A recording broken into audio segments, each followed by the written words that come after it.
Ricky Gervais, Steve Merchant, and with us, Carl Pilkington. Can't. This is the worst chair I've ever sat on, and I've sat on some fucking chairs in my life. Yeah. Are we started? One. Are we ready? Are we recorded? Yeah. Ready? Yeah. Right. Hello and welcome to a brand new series. Oh. What? It's ridiculous. I was getting all fired up. Excited and motivated. What are you talking about? One. Just seems a bit loud, that. Well, you should have sorted that out. Look at that. Look at this, Carl. This is a shambles, mate. This is a... People have paid good money for this. Carl, are we ready now? Yeah, I think so. Well, come back here then. We're doing a podcast, you dopey bald twat. What are you doing? Right, go on. We'll just That is go the- with it. What are you up to? Fucking Davros. Hello? Yeah. I'll just sit like that. Right, okay, ready? So it was your problem. Oh, Jesus. Just this carpet. Right, ready? Yeah. Hello, welcome to a brand new series of the Ricky Gervais Show with me, Ricky Gervais. Hello. Well, no. Sorry. I was so excited to say hello. Okay.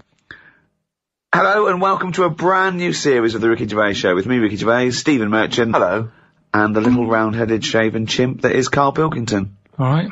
The boys are back in town. What concerns me, is this the tail end of the last series of podcasts, or is this a brand new comeback? What I mean is this Take That, when Robbie Williams had left, they sort of limped on with a couple more songs and then called it an end? Or is this the triumphant return of Take That? This is, I think we're like a great rock group who's just been away for a couple of years doing their fifth album. Right. Is it the fifth? The What is mediocre it? fifth album. Yeah. We've done, 1, 2, 3 series. We did the specials, which is like a 4th series. Yeah, this is like the 5th series. Here it is, the 5th series of podcasts. Although we can't call it podcasts because, they're audiobooks because we're charging for them. We're not even going to give them away free first, then charge for them because, in the past we've given them away free. Oh, and then we put them on iTunes, the back catalogue. You can buy them if you missed out on the last year when they were free for a year. Now you can pay £1. People are complaining. Last time we gave it away for free, like a year later we sort of put it up there, people can buy it. They're going, oh, this one's free. Well, yeah, it was once free. So we did our bit. We gave it to you for free, and now we're charging people to get. You should have bought it for free. We can't do any more. If everyone did that, it would just be a better world, wouldn't it? Give it away for free, maybe, and then charge for it if you're too late. So we're not even going to give this one away for free because they annoyed us, didn't they, Carl? Yeah, a little bit. We actually did a bit of planning for this as well. We thought we're going straight to a paid audiobook. Let's plan it. Let's not just come in here and shambles. We've booked a studio. We're in a nice little studio in West London. Our own little... It's all to ourselves, isn't it? Yeah, We're just... Look at the chairs. Look at the chairs. Yeah, Steve didn't get a good chair, but... Yeah, I got a rubbish chair. Look how big I am. I'm a giant sat on a kiddie's chair. And you've got... Look at you, you're almost half asleep. As usual. Carl, I don't know why you need a good chair. What do you mean? Why do you need a good comfy chair? Look how you're sat. This is You could be perched on a stool, you could be perched on a box. Why don't we swap chairs? Well, why do you want... What's wrong with you? Because look at it! Is this how you normally behave? You always get your own way at home? Is this how it is? Yes, in my house I do normally sit in a chair that I find comfy. Will you be happy if I swap chairs? Yes, I had to get him a special chair. I bought some chairs for the office. I bought them. He went, oh, don't like this one. So I went and got him another one. It was actually cheaper than the one he had. He said, yeah, I like that more.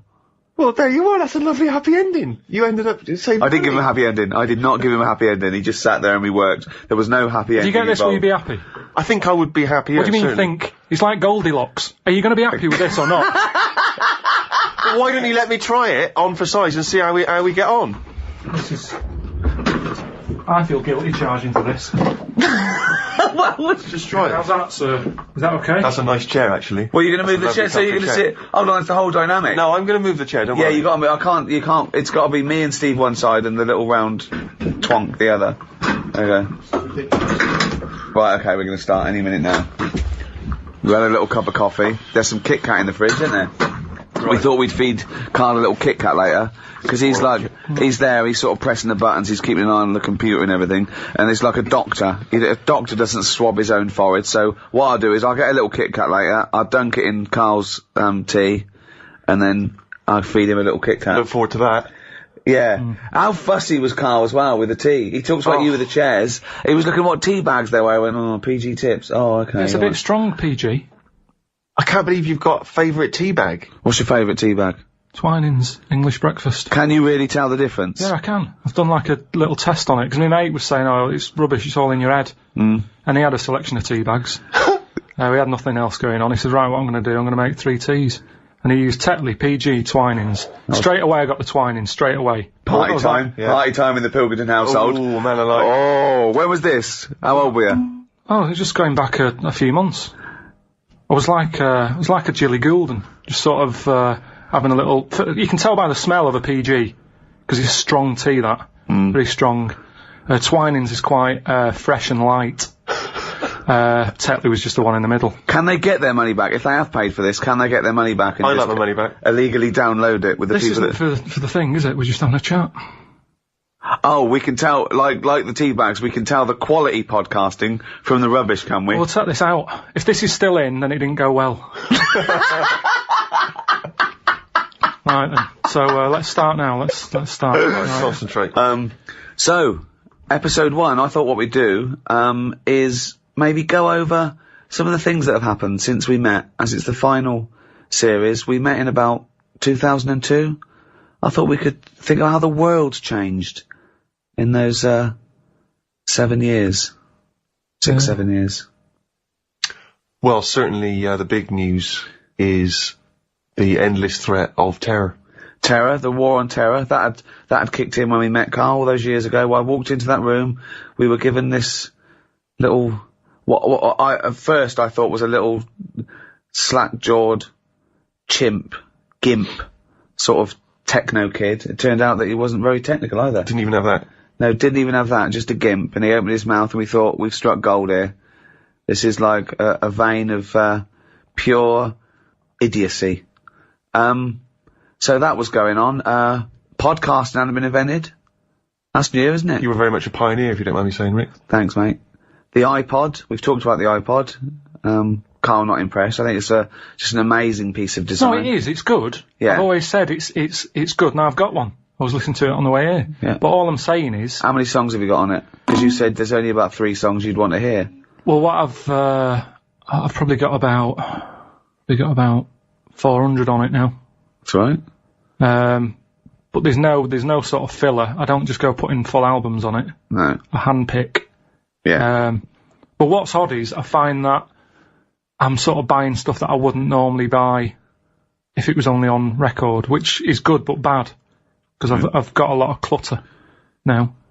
Do you know what I mean? Well, you said you haven't. You said you haven't got a I filler. thought you were cherry picking. No, but what I'm saying is, Go like on. yesterday I bought some Dr. Hook.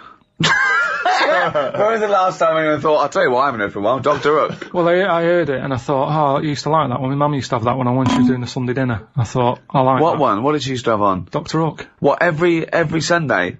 Well, it's just, that's the memory I've got of it. I'm cooking the turkey, put the Dr. Hook on. It just always on. And some other country western singer. My mum was Jim Reeves. She always put Jim yeah, Reeves she liked on. Jim Reeves. Yeah, I like Jim Reeves. My parents didn't like music. Silence Oh no. in my house. It was, constantly. Never put record on. Oh, Wow. at our house, Suzanne does her head in when she comes round to mum and dad's house, because there's music on in every room, all different. And my mum's got into this fella called Roger Fender or something, some country western singer, and it's on all the time on loop, the same song. She said the sheep across the road has started to sort of hum to it. It's on that much. Brilliant. Think of looking over and seeing some sheep humming. No, it's Roger just, Fender, whoever he is. I think that's his name, but yeah, so I've bought some Dr. Hook. Yeah. And what I'm saying What is, did you buy? What Dr. Hook did you buy? it's called, If Not You, it's called. Oh yeah, good. Yeah. And I wouldn't have bought that if I had to go to a record shop and... Well, no, it wouldn't be available. They'd go, what are you talking about, mate? Have you got that one by... Mate, can you leave the store? Well, yeah, but that's a good thing, isn't it, now that you're being opened up to a whole different... Yeah, but it's that sphere thing music. of just That's buying... what excites me most, Exactly. the back catalogue Yeah. that you can, Yeah, without yeah, trying to go it's into good, it. but I'm just saying that that's what happens, isn't it? If you've got a space for something, you fill it. And that's the problem. If my iPod wasn't an iPod and it was a cassette, Dr. Hook wouldn't be on it. It wouldn't feature. It wouldn't be on the cassette. Elvis would be. Yeah, just the big boys. What's wrong with having a space and filling it? I mean, there's a space between your ears. We'd love to fill that, but... Just because is normally stuff you don't need if you've got too much space and you're filling it.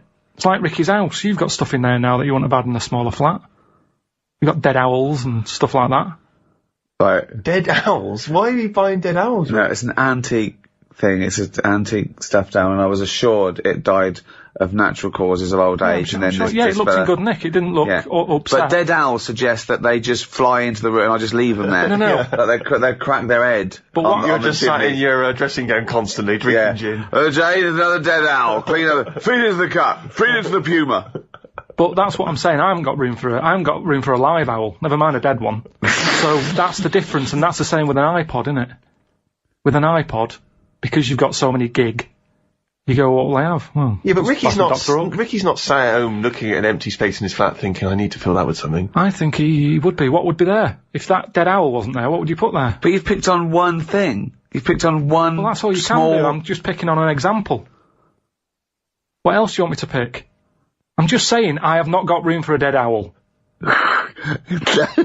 So I'd never look at one in a shop. I'd go, I'm not going to buy that because I haven't got the space for it. But why are you obsessed with, like, someone trying to pressure you into getting this dead owl? I mean, it seems a weird thing to shout.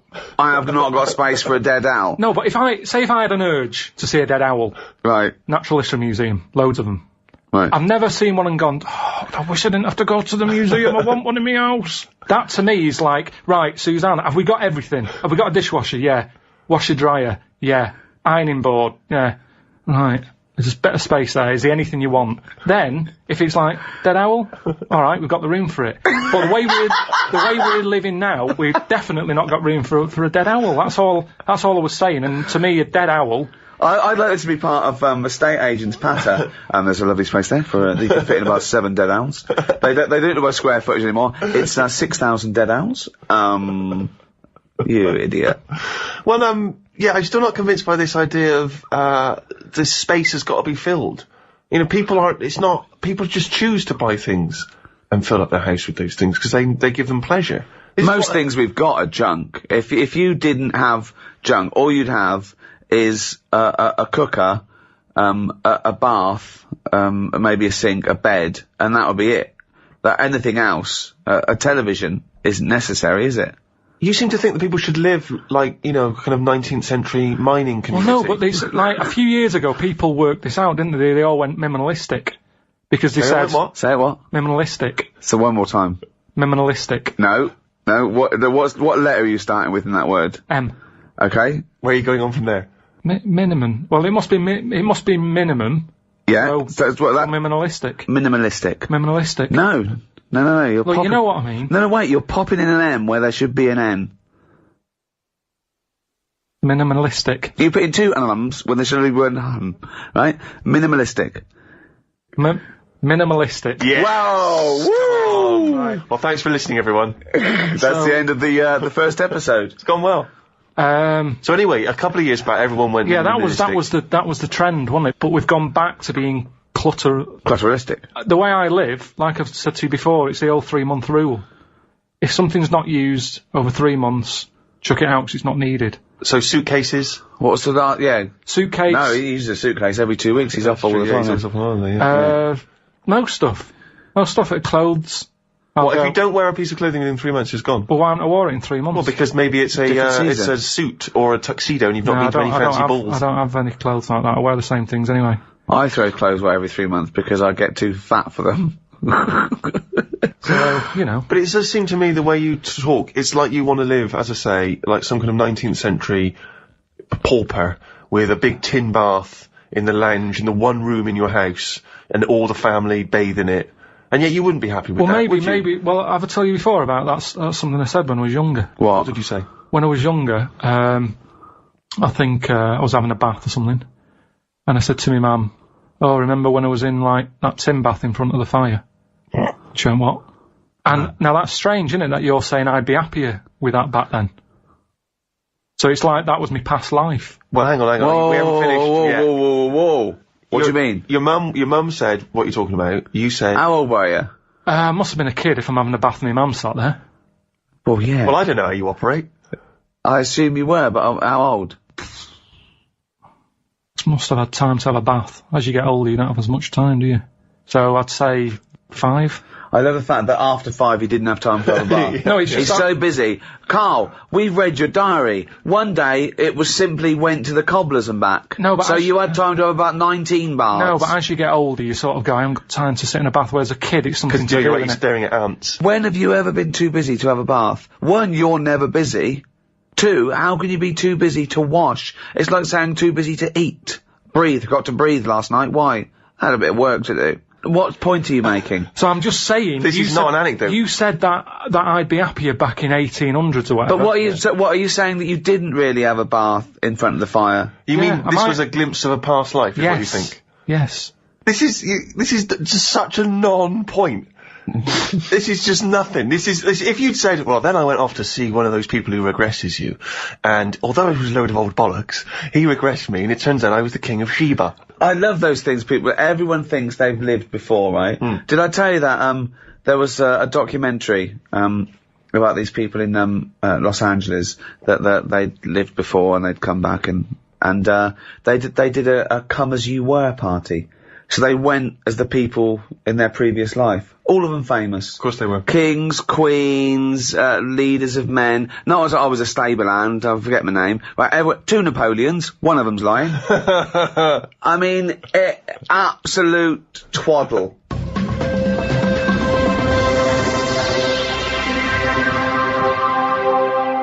We're talking about things that have, happened since we met. We've done podcasting, we've done the iPod, we've dismissed that.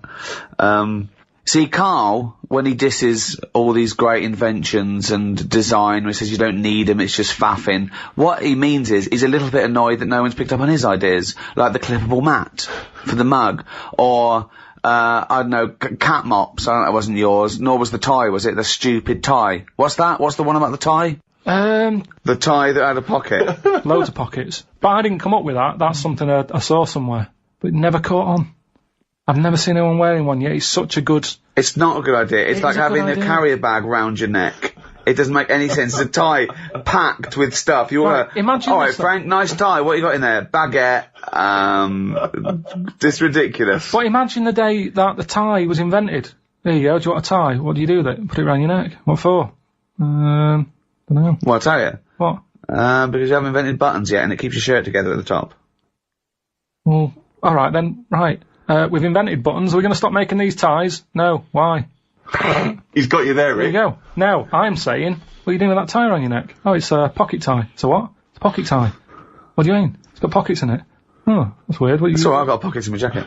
Yeah, no, but hang on a minute. It's a hot day, innit? Don't want to put your jacket on. Oh, or a tie. Well, if you're going to wear a jacket, wear a tie. Leave the jacket I'm not wearing on. a jacket. I'm wearing a shirt. Give it a purpose. If you're going to wear something, give it a purpose. Everything has a purpose. A tie, at the moment, is just round your neck, keeping you hot. If you're going to be hot, carry something. Hands free. And everything's always there. A bag, you put stuff in a bag, you put a bag down, you forget it. I always forget bags, that's why I don't like carrying them. You pop it down, you get up, you walk off, oh, where's the bag? A tie, when you go in a cafe or something for beans on toast, you don't take your tie off. I don't wear a tie. I would if it had pockets. Carl! The country would look smarter. Right, you have pockets, so what are you carrying in this pocket? I have got spare change. Yeah, okay. Which, you're rattling around like a cow in Switzerland, just like... I've got spare change, I've got, like my debit card in there. Right. Maybe got me little front door key in one of the pockets. Okay. Pair of scissors if you want. Amazing. That's safe, isn't it? Oh, that's a good place to put it, just around the heart area. Yeah, and near the throat. Facing upwards. Brilliant. Carl, think what you're saying. So when you're on the beach and you just got your Speedos on, pop a tie on, go to the shop and pop a tie on. Well, no, you wear it in the appropriate times, but I'm just saying if you're going to wear a tie, let's make it useful. Let's give it a purpose. Don't wear a tie. It's alright. You do not need a tie with pockets. If you're wearing a tie, you've got clothes with pockets. And it's going to be weighing your neck down. I mean, come on. Don't go mad. If you're carrying anything big, you buy the scarf version.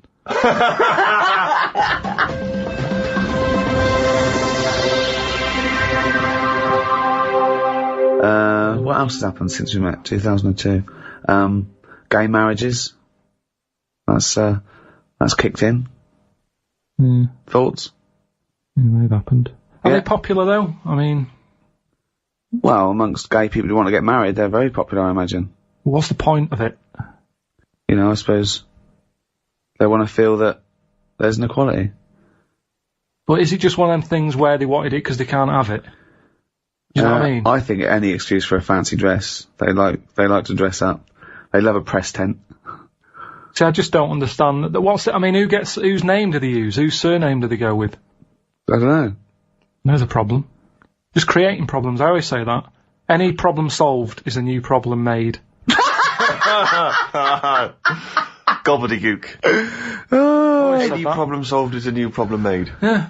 Like I said that time when I was in hospital, and, I remember in the 80s everyone was going, oh, there's not enough hospital beds and all that. When I was in hospital with, kidney stones. Yeah. Loads of beds, not enough pillars. So that's the way it works. It's sorted out the bed problem. They give me a bed at night. I was going, I haven't got a pillar. They had to go off and get one. They brought it back, it was still warm. Oh. That had been really under a dead head. So that's what I'm saying. It's kind of like, you get all the beds, new problem, where's the pillars? Don't solve problems. Don't solve problems. Brilliant. What do you make of the, this big problem in the church not wanting, gay people to be priests? Does that concern you? No. No? It's a problem if you're gay, and it's a problem if you go to church and you don't like gays, but I don't go to church, and I'm not gay. There's certain problems that just go over your head. If you were gay, Carl, what would you do? I'll do what all gays do, I suppose. What's that? Whatever it is they do. I'm just saying... Well, you don't just say, what if you didn't... I'm not gay, so I don't know. So, getting, gay marriage, would you, ever go through with that? What if I was gay? Well... It's hard to answer, isn't it? How can I answer it if I'm not gay? I don't know what I'd do. Well, no, I might not look like this. I'd look totally different if I was gay. Why? Even though it's me mum's and my dad's jizz or whatever, I'd look different because gays do. You make more of an effort. Look at me. I won't survive as a gay man. Maybe that's why I'm not one. Right, Carl, I'm going to give you a scenario though, okay? I'm going to test. Would you rather, so you're not gay, okay, this is the real you, right? Someone put a gun to your head and goes, right, okay, Carl, you've either got to marry a little gay fella, there's a little fella here, he loves you, he's liked you for a long time. He goes, hello, Carl. You go, alright, mate. He's a lovely bloke. I think he lives in Brighton. I think he's in advertising. Oh, yeah. Yeah. He's got a sports car. He's smart. He looks lovely. Pink shirt, white suit. He's great. He's very popular. Got tints. It always looks good. Right. Lovely tan. He's about 38. What's his name? His name is Graham. Oh. Yeah. Wasn't expecting that. Yeah. And he goes, hello, Carl. And you go, alright, Graham. And someone suddenly bursts in and goes, right, you've either got to marry Graham. He puts a gun to your head. He goes, right, you've either got to marry Graham, okay? You've got to tell all your family. Well, no, I'm not going to marry him, am I? What? Whoa, you know the choices. Well, I know one of the choices, and I'm not happy with that choice, so you go with whatever else. Well, no. So what's the other option, Rick? Well, okay. So you marry Graham and I won't be marrying Graham. You do all the things in the bedroom. Why's that happening? Well, you're married now. You're married now and he wants to consummate the marriage. He loves Even you. under marriage, you can't do that, can you? You can say, hang on a minute. Well, no. I don't know why you've married Graham. No, but you want him to be happy. You want him to be happy. He's giving you a lovely house. Yeah, but I'd say, Graham, hang on a minute. You know the score. I'm not into this. No, I went along with it no. because you didn't want a bullet in your head. No. Now, if you love me, will you stop doing that? Stop doing what? What are you doing in the bedroom? Well, no, just, you have a lovely life. You do your own thing. You do this, right? Podcast, do your little books and that. Little, and Graham goes off, he does his, and he comes back, he goes, oh, I've had a day. You go, what's the matter, Graham? And you just sort of massage him, he's just like, I'll go with the other option. Well, wait, Carl! So you're going, oh, God, I've made you some pork chop. He goes, oh, you're a darling, right? It wouldn't work, though, because you're putting two people together who don't want to be together. Well, Graham wants to be with you. Yeah, Graham loves you. Relationship's two-way, innit? And this is a made-up man, and I know I don't like him. That's just homophobic. No, it's not. He's annoying me. Why? He's a lovely why is he annoying you? Just the way he looks after his body. Yeah. I'm not saying he's tanning it, he's having a massage. I wouldn't be doing all that, so it wouldn't last. The relationship wouldn't work. It's talking to you, it's all well. No, it doesn't work. Opposites attract, okay? Not to that point, it doesn't. He's good to you. He's really, he's oh God, he's faithful. He's got a good job. He's got a really good job. You get invited to really nice parties. It's just him. I don't like him. What are you he's doing? painted No, a that's a bad shame. picture. He absolutely Such a loves fan of you. you. That He is such a fan of happens, you. doesn't it? It happens that I remember Right. being at school with a girl who really liked me, and I was Yeah. like, "It's not going to happen, Sharon." No, Didn't happen. the first. And that's day- Sharon, not Graham. So the chances of me letting this Graham move in. Well, you've moved in with him, right? He's got a lovely, bigger, got a 6-bedroom house. Of course he has. And, you move in with him, right? For first day you go, oh, I'm not happy with this, because you're thinking, oh my god, oh god. First day in marriage, where's it gonna go? He goes off, he gives you a peck on the What's head. the option? Well, What's wait. the other choice? Well, you don't know! Yeah, okay. So he comes home, he goes, oh, he's bought you a lovely little ankle bracelet. Oh, that's with, sweet of him. with Carl. Carl love. Graham, I need a word. I go, what is it? What's up, love?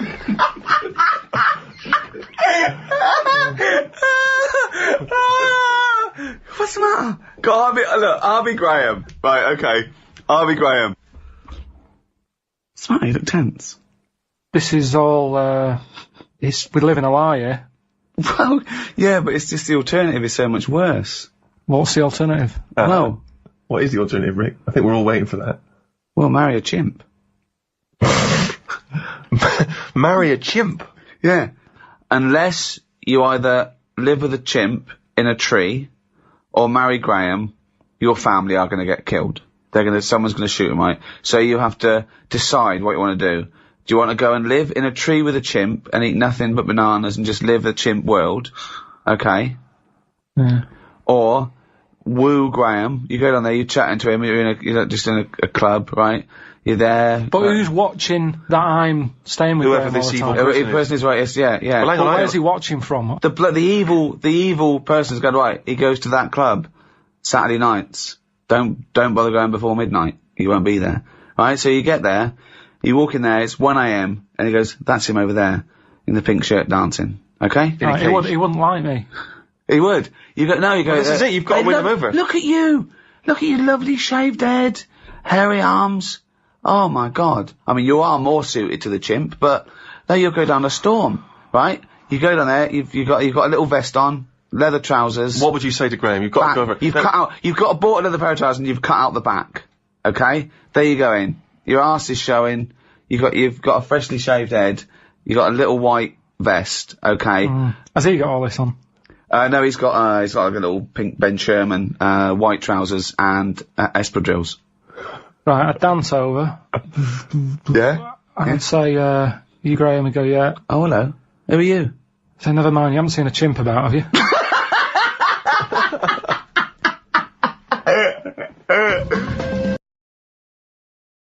Hello, welcome to episode 2 of the Ricky Gervais Show with me, Ricky Gervais, Stephen Merchant. Hello there.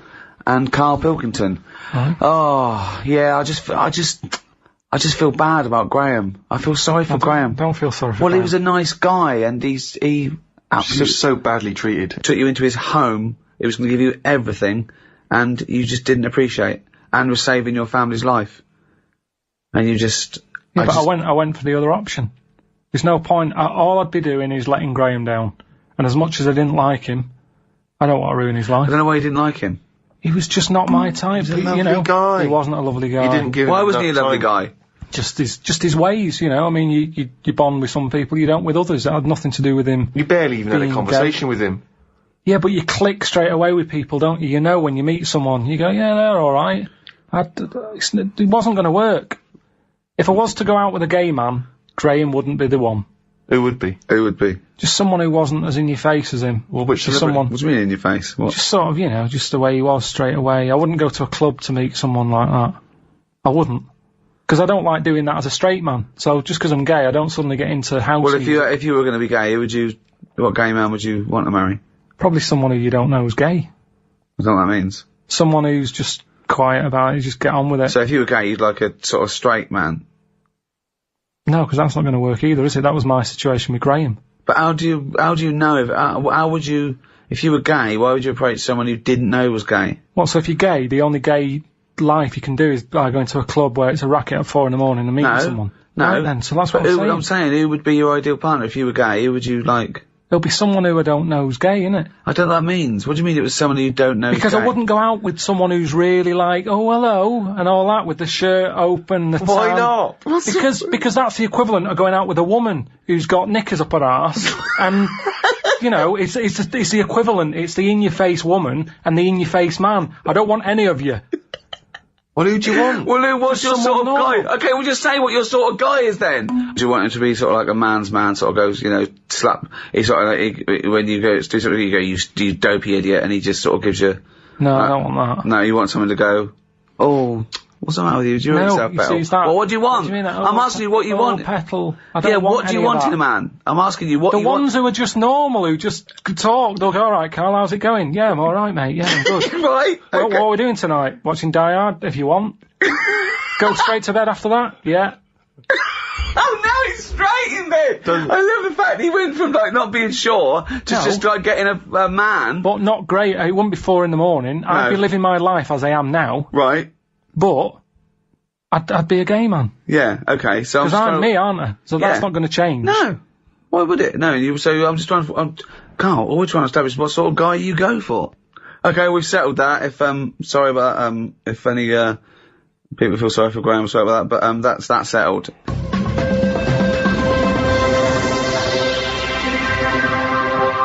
What I thought we could do, Carl, on this, the, brand new 5th series of the Ricky Gervais Show, we're talking about things that have happened since we met, looking back, what have you learned, where are we going forward from this. I thought we could play, Room 101, the popular TV show where people cast the things they hate into Room 101 forever. Room 101, of course, is taken from George Orwell's 1984. Mm-hmm. Room of all your fears and terrors, and so. Is there a copyright issue here? Can we just steal this idea? Well, yeah. Well, let's play Room 102. Clever. This is the room next door to Room 101, which is worse in my opinion. Is it?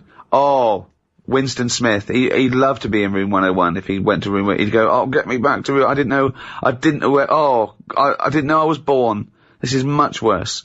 So, Carl, these are things that really annoy you. Don't put in things like, you know, cancer and racism.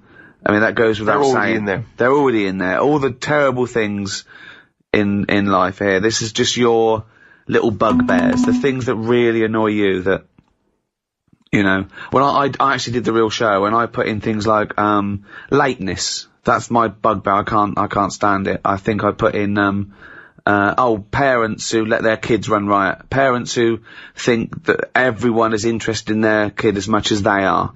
I remember I was talking about, this family, right? They were passing the baby around in a restaurant and it was like being sick and they were all shouting about it and I was thinking, oh,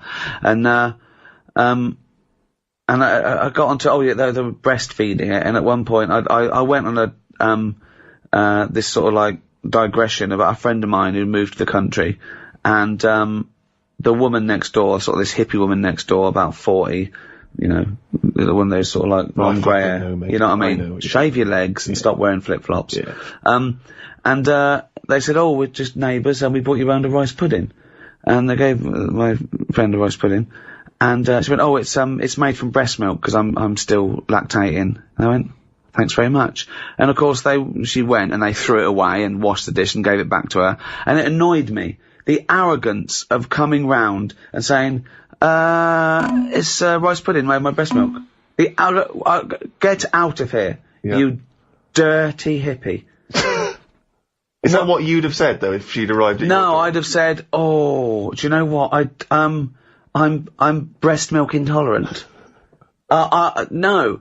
Well, I remember, the next day it went out on television, a journalist said, oh, Ricky Gervais, showed, his, misogynist side. No, I stand by it. I don't eat strangers' breast milk. I'm saying about it totally natural. Well, it's not, okay, it's a cum sandwich. It doesn't matter if it's natural, it's fucking disgusting. Don't make me a rice pudding out of breast milk.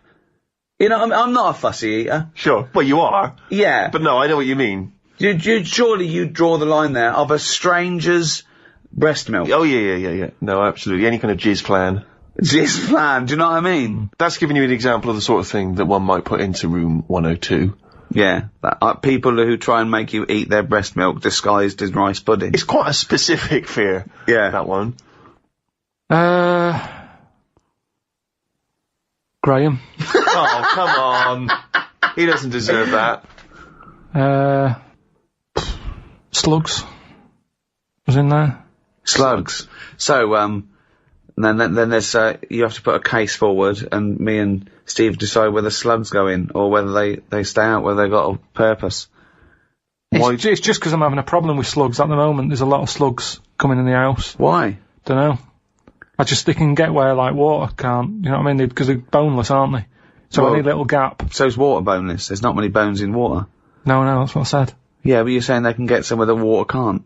Yeah, no, they're even more likely to, because they sort of move about and that, and they're looking for light. Water's just happy where it is.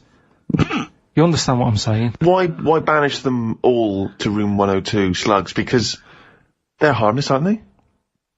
Yeah, but I also think, I mean, at the end of the day, they're happy wherever. So stick them in room 102. They're not bothering me, and they're happy. They're not bothered what the room is. No. This is a metaphor. Room 102 means they disappear from existence. There's not really a room where you put in slugs with people making rice pudding out of their breast milk. It's not really. No. It's not. You can't rent that room. We're saying, would you take slugs out of existence? That's quite a tough call, isn't it? Because everyone's going to have a go. But I don't know what they do.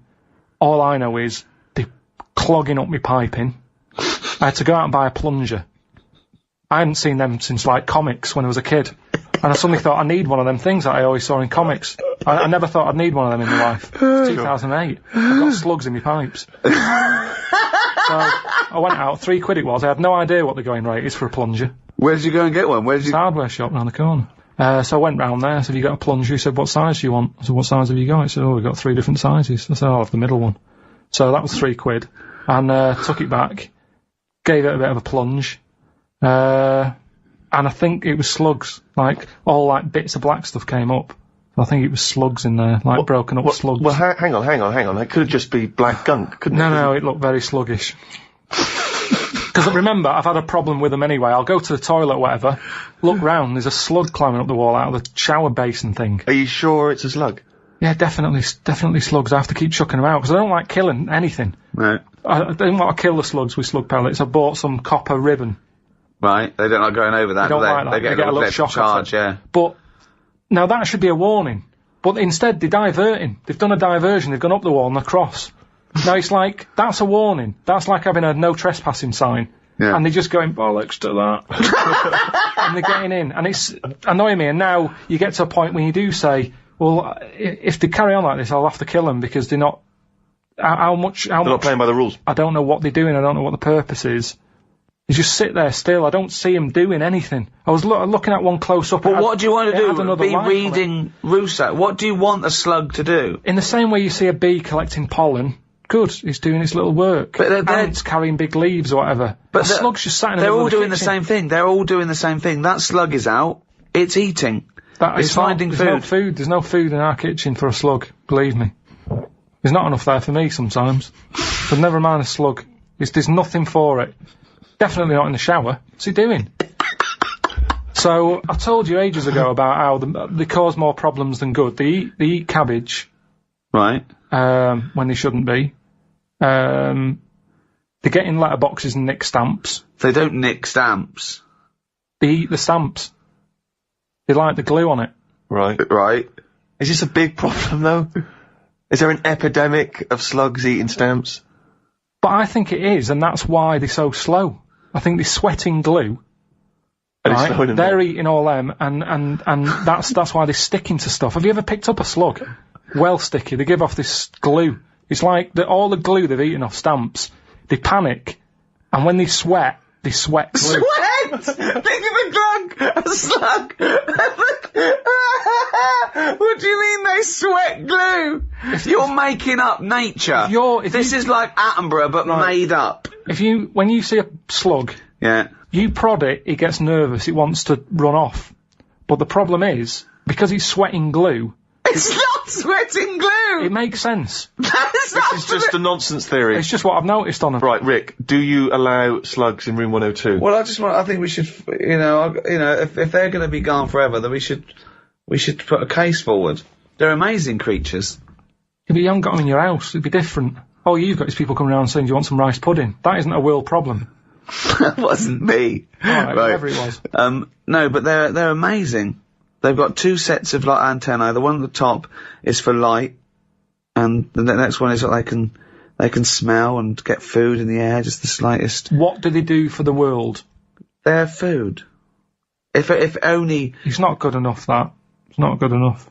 What do you mean? That's the ultimate sacrifice. Surely them being food for Who's something. eating them? Hedgehogs. Do they like them? Yeah, they love them. They love slugs. Do they? Yeah.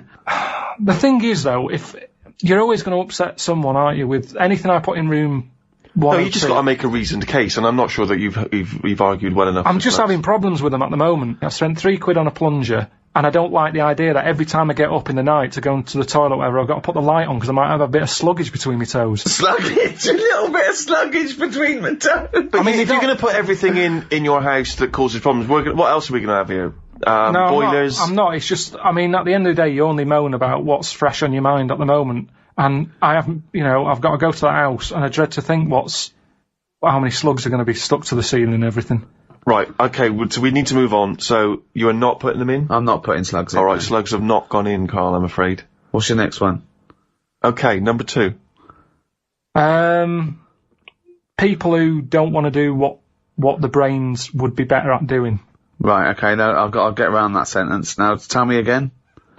Brains that don't want to do what their owners are good at. So now it's the brain's fault. Before you said you were going to put people in who don't do what their brain's good at, but now you've changed that. Now you're putting the blame on the brain. Now you want to put in brains who don't want to do what their owners are good at. I like the fact that you own a brain. Okay, no, I just need a bit more clarification, Rick. Before you ask questions, can you just expand on that point, please, KP? Do you know, like, people decide what they want to do, right? Don't they, for a living? Mm-hmm. But sometimes they're not good enough. Right. You mean they have a dream and they can't fulfill it because they haven't got the skill or... Yeah, but that doesn't mean they're not good for anything. No. It's just that they haven't unlocked the thing that they're good at. Right. Which is fair enough. You can't always find what's going on. There's a lot going on in the brain. Yeah. There might be something up there that you just never find, which is sad. Right? Right. But you mean you may never discover your full potential because you may never stumble across it. You may never have the means. Yeah. But of course, yeah. I only got into hospital radio because my dad was in hospital. So I found out about this thing and I thought, I didn't even know this existed. I want to go at it. Of course. So, I mean, there's much bigger issues there that, the poor working class people don't get the same opportunities. People in the third world, when you're worrying about whether you're going to live through the next few days, you don't start thinking, I wonder if I can play the cello. Can I refer you back though, Rick? You made an interesting point there, but I fear that's not exactly what Carl was saying. I don't think that his point was quite that profound. Yeah, that's kind of what I meant. Yeah, I don't know. There was something to do with the brain not allowing its owner. Yeah, because that's the bit that annoys me. Fair enough if a brain hasn't decided what it wants to do, because you. What is this? Let him finish. God, this thing about the brain being in charge, like the numbskulls. Because it hasn't found its destiny type thing. A brain hasn't found its destiny. When someone is good at something, and they know the brain is good at something, but then they don't want to do it, and they want to go off and do something else. Sorry, who's to blame here? The person or the brain? I'm talking like him now. I don't know who are you putting into room 102? What annoys you? A brain that doesn't let its owner know what it's good at, or an owner that won't do what the brain wants to do? I think it's the owner, because say like a bloke who's good at plumbing. Yeah. His brain loves plumbing. His brain loves plumbing. He's sick of plumbing. So he goes off to try and unplumb. No, he's going to do something else. He's going to do something else. He's carpentry. Now, they say in this country the problem is we haven't got enough tradesmen. Right. We don't have enough plumbers. Right. There's enough plumbers' brains. I don't know what the fuck that means. Shut up. What are you talking about? Shut up. Let him please finish. Because this is like beds and pillows brains have not changed over the years. The brain is exactly the same. But it's the owner of the brain that's in charge. The brain could be going, I want to go for a walk, or I want to go and find something out. But if your body's too lazy to get up and go and see the stuff, the brain isn't going to get what it wants. It doesn't make sense, Carl. All right, you are your this. brain. Okay, you could have a good point if you said this. You could say that everyone's brain has the ability to become a plumber. Yeah. You know, your brain, you know, yeah. But I don't know if it has, you see, because this is the thing. When I was younger, when I first left school, I had 2 jobs I wanted to do. I wanted to be a joiner, right? Or a car mechanic. I had a go at sort of joinery. Couldn't really get my head around it, right? Did work placement at a garage, messed it up, got kicked out. What did you do? Now the thing is, why did you get kicked out? Just because I messed the garage up. How did you mess it up? The fella he's a bit moody, this fella, and he just decorated his garage. And you are like the slug in this scenario, aren't you? He just, do you know, like to paint the floor and everything? Make it with lines in it and everything like that. Right, what did you do? And he painted it white. You shouldn't have white in a garage. It's stupid with all the oil about and that. It's not the right colour, is it? It's like getting a white sofa, you're asking for trouble. Yeah. So he'd painted it all, and then he sort of said, do you want to change the oil on the car? So yeah, go on then. So what do? He said, you pull the sump out, stick a bucket underneath, catch the oil. Alright then. Go down there, pull the sump out, hold the bucket, but because of the pressure, the oil doesn't come straight out, it flirts out sideways. Went all over his white floor, he went mental, kicked me out. Now the thing is, that wasn't really my fault, my brain didn't know. It was showing an interest. No, what? Right, let him finish! Oh God, what does he mean? Shut up, the brain, and my brain. The brain was showing an interest, but at the end of the day, if it hasn't got the knowledge, what can it do? Now, you could say, was that my fault or my brain's fault? No, I'd never say that. People may be in the wrong job. You might not discover what you're really Yeah, but I'm brilliant talking about, you get people, alright, let's go to the extreme. People with no legs who want to be swimmers. Don't be stupid. Oh God! I'm so annoyed. Is this a big problem? It's madness, isn't it? It's mad that the brain wants to do that so much. The brain's in the wrong body almost. Yeah. Are you with me? No. A plumber who can plumb is annoying when he jacks it in as a living because there's other brains who can't do plumbing. They don't get their head round it. This means. Look, you must have learned the same stuff at school as me, but a lot of it wasn't interesting to my brain. I wasn't bothered. It wasn't into taking it in. Yet look at me in like editing and all that. I can use all that equipment because my brain's happy with it. Yeah, you found something you're good at. Yeah. Yeah. But why aren't I good at plumbing or joinery or being a mechanic? Because you're probably not interested in it. I loved it as a kid. People do have different brains. People are different. Some people are more higher logic, low emotion. That's what you know? I'm saying. Yeah, but I don't know what you're putting in room 102, because you're saying it's like this brain's wandering around, looking for a body, and it goes, I'll choose that body, hang on, this body doesn't even want to do some plumbing. It's a matter of taste. It's just a matter of taste. It's good to do what you're good at and stop chasing a dream. This is the most complicated thing. You could just put in noisy kids. Like, Ricky, why is this is a brain that because someone else would have done noisy kids. There's no point everyone putting in the same thing. But I don't even know what your point is here. For example, what I put in were parents who ignore their kids running riot in a restaurant or on a train. The arrogance of them thinking that, isn't it fun? That there was someone to blame. I was basically putting in bad parenting, or, there was someone, I wasn't going a brain who wanted to be a plumber, but the plumber didn't. I'm not putting the brain in, it's just people, if I had a really good skill, I'd hope that I'd use it. You don't know what you're good at until you try it. You might be the best drummer in the world. I know, but they're the people I'm having a go at. They're the people who I'm having a go at. The people who know they can do something, but they don't do it. So people who don't fulfil their own potential. That's a good one. Is that a better point? Yeah, that's what I meant. But there's nothing to do with this duality, this brain versus person. I don't know what that is. It's a weird thing you've got. A really weird little kink you've got, that you think this brain is another entity that lives in your head, that you own it, and you've got to become the master of it. Like some sort of weird dog. Who am I talking to now, Carl or his brain? We're both listening. Well, I will put in people who don't fulfill their full potential. Slugs are safe, but people who don't fulfill their full potential, you have got into room 102. Got a couple more things for room 102, Carl? My problem. with me restless leg syndrome. Oh, yeah. If I could put that in. Right, okay. What is this problem? The problem I've got with my legs, how they sort of come alive at night. And what Tap they are dancing. doing. Yeah, like yeah. bed knobs and broomsticks. Yeah. I sort of go to bed, I'm tired, and then I sort of nod off for about 40 odd minutes, Yeah. and then my legs go, Right. and I can't sleep. It's really depressing. I think it's actually affecting me sort of health-wise, because I'm not sleeping right through the night. It's like I want to And sleep. what does with me. Graham say? What does Suzanne say?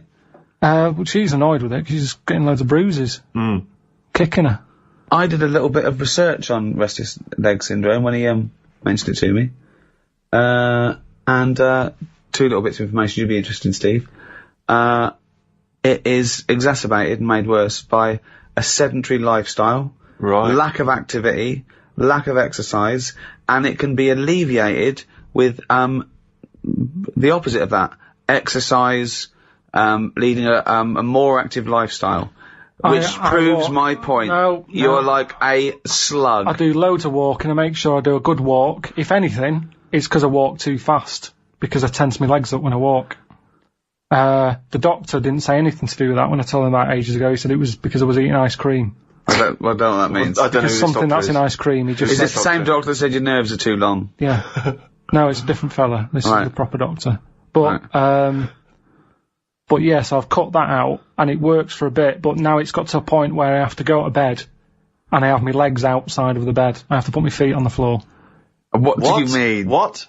I have to lie in the bed, like With your normal feet position, on the but I floor? have to stick my legs out and feet on the floor. That's insane. You can't sleep like that. Well, I do. I nod off, and then maybe in the night, when I wake up, my legs are back in the bed, so either they get bored, or they uncomfy or whatever. Yeah. Or they eventually get tired. But it's kind of like, if I have them there, it's like they think they're awake and they're being used. The only other thing I can do is if I lie on my front, and then have my legs in the air, Well done. Whoa. You lie in the front and have your legs in the air. like that, say if that's my head, Oh, like go like that. Like a scorpion. like the front cover of Pulp Fiction. Yeah. Yeah, like that. If I do that, I think if I can get the blood out of my legs, they don't work the same. Is this advice from the doctor or? No, I did Is that it this myself. doctor? Was he from the 12th century? No, that doctor didn't tell me to do that. I sort of did it. You And I just thought worked that out works. that I nodded brilliant off. piece of information. Well, have you put this into the Royal Society of Surgeons? What? Well, this discovery that if you lay... No, it's my cure. I'll use it. It might not work for everyone. And so crazy leg syndrome is destroying your... Sleep. Right. And it's important to get sleep, innit? If you can't sleep, it drags you down. And my legs, they just come alive at night. It's like they belong to a runner or something. And they want to run. And I'm going, I just want to sleep. But why don't you run? Why don't you go for a run? Because it's late at night. Yeah, but go for a run in the day. Tire them out. Fine in the day. Tire them out in the I day. tire them out in the day. No, you Go don't. for loads of walks in the day. Loads of walks. So if you were to go, you go to bed, you got restless leg syndrome. If you were to go for a run, that would cure it. I've looked it up. No, It because does. I do have long, proper walks. It No, but doesn't if you sort know, of- immediately. If anything, it's like the legs like it, and they want more of it. It's like a puppy. You take it for a walk and it's jumping up and down. I want more walks. Well, you can't have a walk. We had a walk earlier. Go to sleep. They're fine in the day. Whilst I'm sat here, they're not probabling me. They're not what? They're not probabling me. Okay. Probabling me! They're not- makes up words! They're not giving me any grief whilst They're I'm sat not here. probabling me. But when night falls, it's all going to be different. It's like they go, I don't want to go to sleep yet. Like It's like a voodoo little legs. kid. It's a kid who wants to stay up in case it misses something. Yeah. And that's why I just have to let them stay up. Stick them out the bed. I love the fact that you go to bed before your legs. Oh, God. It's annoying. I mean, it's really... Well, I don't know if I can put in Your restless leg syndrome because, as I say, it can be easily cured. You could get up, you could do a bit of exercise, you could walk around. Yeah, but I've tried all that, doctor, and it doesn't work. Do you suggest anything else? Right. There's your problem. He's not a doctor. No, exactly. That's what I mean. No, well, I'll put it in. I will put it in if you try that. Next time your legs are outside the bed, say, okay, listen, I'm going to go for a run. Put on a sweatshirt. No, because Put on some shorts. it's always late at night. I'm not Yeah. going out. It's dangerous. Well, you go to bed at 11:30. Yeah? Go for one at 11:30. 11:30. 15 minutes. So, are they going in or not? No, because you're not. I'm not sure that you're doing everything for it. What's your next thing to try and get in room 102? It's a tricky one, this. Go on. It's people who think that humans are special. Do you know what I mean? But you think that?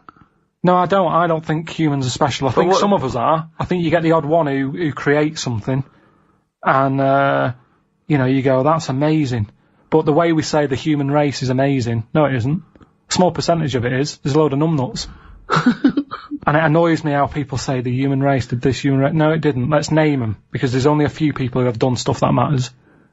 Is that what you think? Yeah, definitely. We just thought, we think we're good and we're not. Who matters? Just before we get on to your point. So you're putting in the rest of the human race? No, just people who say that they're good. People who have said that statement that isn't the human race an amazing thing. So anyone who's ever said isn't the human race amazing goes in room 102? Yeah, I'd say don't be stupid. So most of the human race is going in? Well, have you ever said it? Well, I think all species are amazing. But when people say the human race, they sort of mean... They think what you mean, that you can go... The great people. The art, inventors, the things that were, that we've... And how is the human race not amazing? Because we're not needed to keep this planet going. We're an added thing that was added on later. Food chain, yeah, that's right, yeah. We were added last. Yeah. It's like, there's some room left, what we do, stick some humans on. But don't forget, this thing of we being added doesn't make sense, because it was a process. There was no point when someone go, we don't need this, let's stop now. We kept mutating and being selected. Yeah, I know, but sometimes you can keep, it's going back to what we were talking about last time about, you've got a house, you fill it with stuff. At some point, you've got everything you need. You've got your kettle, you've got your fridge, you've got your telly. It could have stopped at slugs, then it'll be fine. Gone, I'm buying this. But nothing needed anything. Yeah, it did. The world needed, I tried to put slugs in, you didn't allow them in. Yeah. Fair play to the slugs. They must do something somewhere. Yeah.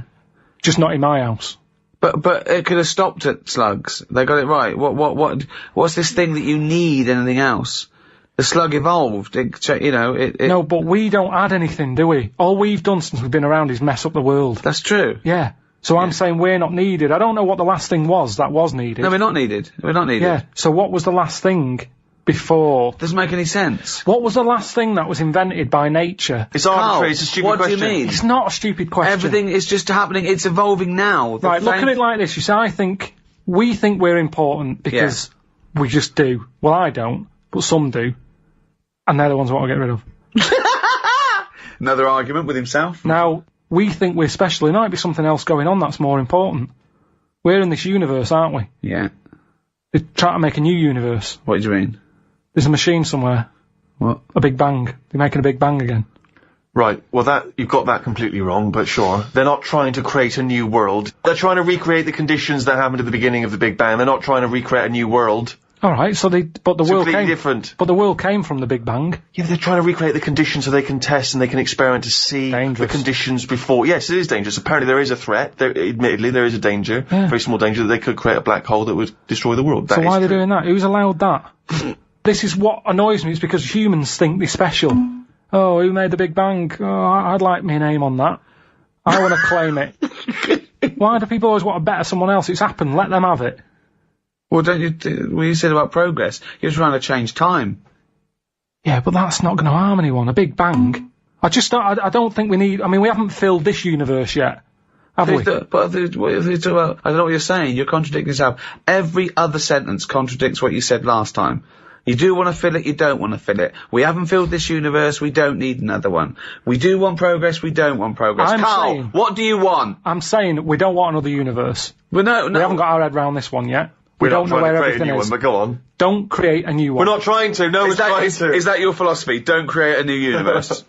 But why are we looking at that? It's a giant research experiment. They're not trying to create a new universe. Why are we looking at that then? Why do we want to go back to day dot?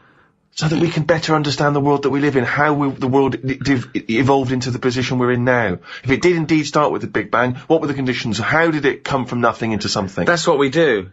We say why and how. I know, and but when, sometimes... and what next? And is it good? You know, I don't mind asking questions. I like asking questions. Ask a Yours question. are, where are slugs going? It's just this thing of faffing about with things that they don't know what they're doing. Okay, Carl, you're in charge of the world now. You are you're all-powerful. You're like a god, okay?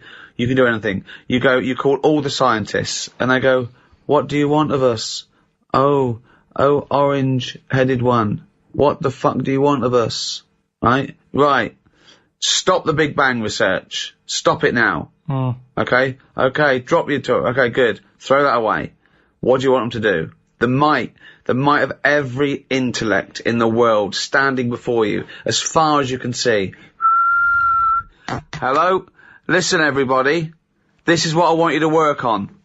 Go. What do you say? Well, I want to come in and... How long have they been working on the Big Bang idea? Forget it. You've got every science... No, but I don't just want to come in and poo-poo that, because they're gonna... Poo-poo. They've done a lot of research on Hold on, you wanted to stop a minute ago? Yeah, I know, but you don't just come in, guns are blazing. I'd say, hello everyone. You can do anything you want. Go on then. Hello everyone. Hello, Carl, leader. Right, listen, this Big Bang thing you've been doing. Yeah, well, that's just only a few of us. That's like less than 1,000,000% of us. We're all here. Yeah. I've dropped AIDS research. I've dropped cancer research. Right, well, why have you dropped that? Who's told you to do that? Well, no, we knocked off. They said you wanted to tell us something. We're all here. Every scientist in the world is here. Where are you from again? Well, it doesn't matter. I'm from Cornwall. I'm looking at... what research are you doing? Oh, well, I'm looking at, what happens if you give Feminax to an owl. What happens? Well, I'm halfway through it. I got called away. Look, I'm really busy. What do you want me to work on? Who said they're doing cancer? Hey. Go back to work. Cheers. Right. Okay, the rest of us doing stuff that you think we're fanning around with. What would you want us to do? Well, I can't do it all today. What about me? I was doing AIDS. Hang on a minute. I was doing AIDS. You just wait a minute.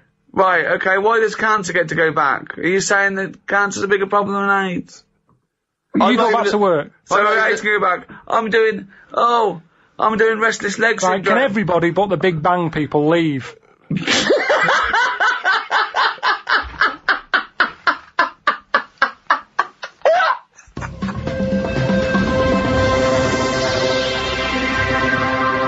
Well, we've come to an end of episode 2 of series 5 of the Ricky Gervais Show. With me, Ricky Gervais, Stephen Merchant. Thank you.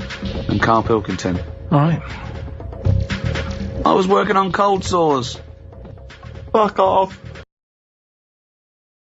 So, welcome to episode 3 of this final Ricky Gervais Show series. With me, Ricky Gervais, Stephen Merchant. Hello.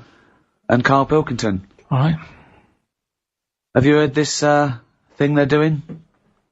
The, schools have got together. They're tired of obesity being a problem in England. It's a big problem in England. Basically everyone's overweight, particularly kids. There's kids that are like, 10 stone, going to infant school and stuff and junior school. It's getting ridiculous. And so now, the teachers are allowed to weigh the kids. They're going to weigh the kids, okay? Yeah, get them in there and go, right, get on the scale. And then they're going to send a letter to the parents saying, please be aware, your child is obese. Now, I don't know what good that's going to do, because a teacher will send a letter to a parent, go, dear Mr. and Mrs. Barnes, we weighed little Johnny today at school, and he's overweight, he's a big fat pig. And they're going to go, yeah, we know, we have to push him out the door to get him to school, he makes a popping sound. We know he's fat, he eats too much. We know he's fat because we have to buy him pairs of trousers every 2 weeks. Yeah, well, we know he's fat because we're a couple of fat bastards ourselves. I love that when they say about our child obese, they show you a picture of a kid and his face is nearly closed up. Yeah. It's just closed, right? There's no eyes anymore. He's just got little slits for eyes where his cheeks and his forehead are meeting. Yeah. Right? And you just go, do you know what I mean? Yeah. And then you see the parents, they go, well, yeah, we can't do anything. And you go, no, look at you! Yeah. No, I saw a couple the other day. I saw a dad, giant arse. Yeah. And then I was walking behind them, and 2 kids, exactly the same giant arses. Yeah. Now that I can't believe that that's well, they eat the same things. You can't... Yeah. Like a couple of bison it was. Yeah, if the parents are just eating They can't say to the kids, you've had enough. They go, Right. what, fuck, look at you! I saw them in Tesco supermarket. You know, they've got like cafes in there now. Have they? Big fat family in there. The fact that they're buying food and they're having a break from buying food to eat food. To eat food, yeah. Just sums it up. It made Loads them a of bit donuts. peckish, didn't it? I mean, don't forget, that is the only exercise they get, pushing a trolley round. They get home and then they wedge themselves in that three-piece suite and they're watching ITV1 for the rest of the night. Yeah. And eating cakes and things, microwavable stuff. Well, they're watching, X Factor, but they're only watching X Factor waiting for the adverts for Pringles. Exactly, Domino's yeah. Pizza. Exactly. That's what they're looking forward to. They could do that. They could make it a bit harder to shop, couldn't they? If you walk through the door, it goes ding, ding, ding, and you go. And for fat people, the shopping moves around a bit. Yeah, You know what it's I mean? constantly out, moving away. Yeah, exactly. You're putting it on a string. Or Yeah. something to, you want the pie, and you have to at least get up a bit of a sweat. Or they're to on get the pie. conveyor belts, like in a sushi restaurant. And they just got to Exactly, chase yeah. after the oven-fried chips. Unbelievable. Or is there some kind of cattle grid device that only is there anything that we could put? Oh, you can only get to You this. can only get to the food if you can get through this. Right, yeah. That's a good point, yeah. So the really fattening stuff is through a thin door. Or just, or one of those kind of, those sort of, tubes that soldiers you see have to crawl through when they're doing their training. And that's to pies, to calorific, Exactly. to the calorific stuff. section. Yeah. The shop is full of salads. Yeah. You can go around, you can even eat as you go around Yeah, the it's salads. like a You can forest treat. of salads, yeah. Exactly. You can graze and you can buy. But if you want to get to the pies and cakes and all that, Yeah. you've got to get through a little You've got to tube. crawl through a little tube. Yeah, it would just be forever going, dude, fat bloke stuck in aisle 3. They'd have to keep getting them out. Well, I was stuck behind one on the tube. It got out of the tube, on the escalators. And you know, like on escalators, you're meant to stand to the right so people can get past. Yeah. It was a waste of time him standing on the right. Yeah. Taking up the full thing. He had a tracksuit on, like they always do. You know, never seen a track in its life, that tracksuit. And so I stayed behind him because he had no option. He saw everyone behind me sort of going, what's the hold up here? Like a convoy of people going, what's at the front, what's happening here, what's it? And it's him sort of blocking it. He gets to the bit, you know, where you have to put your ticket in or your Oyster card and swipe it. He had to go through the bit for trolleys. Just his luggage.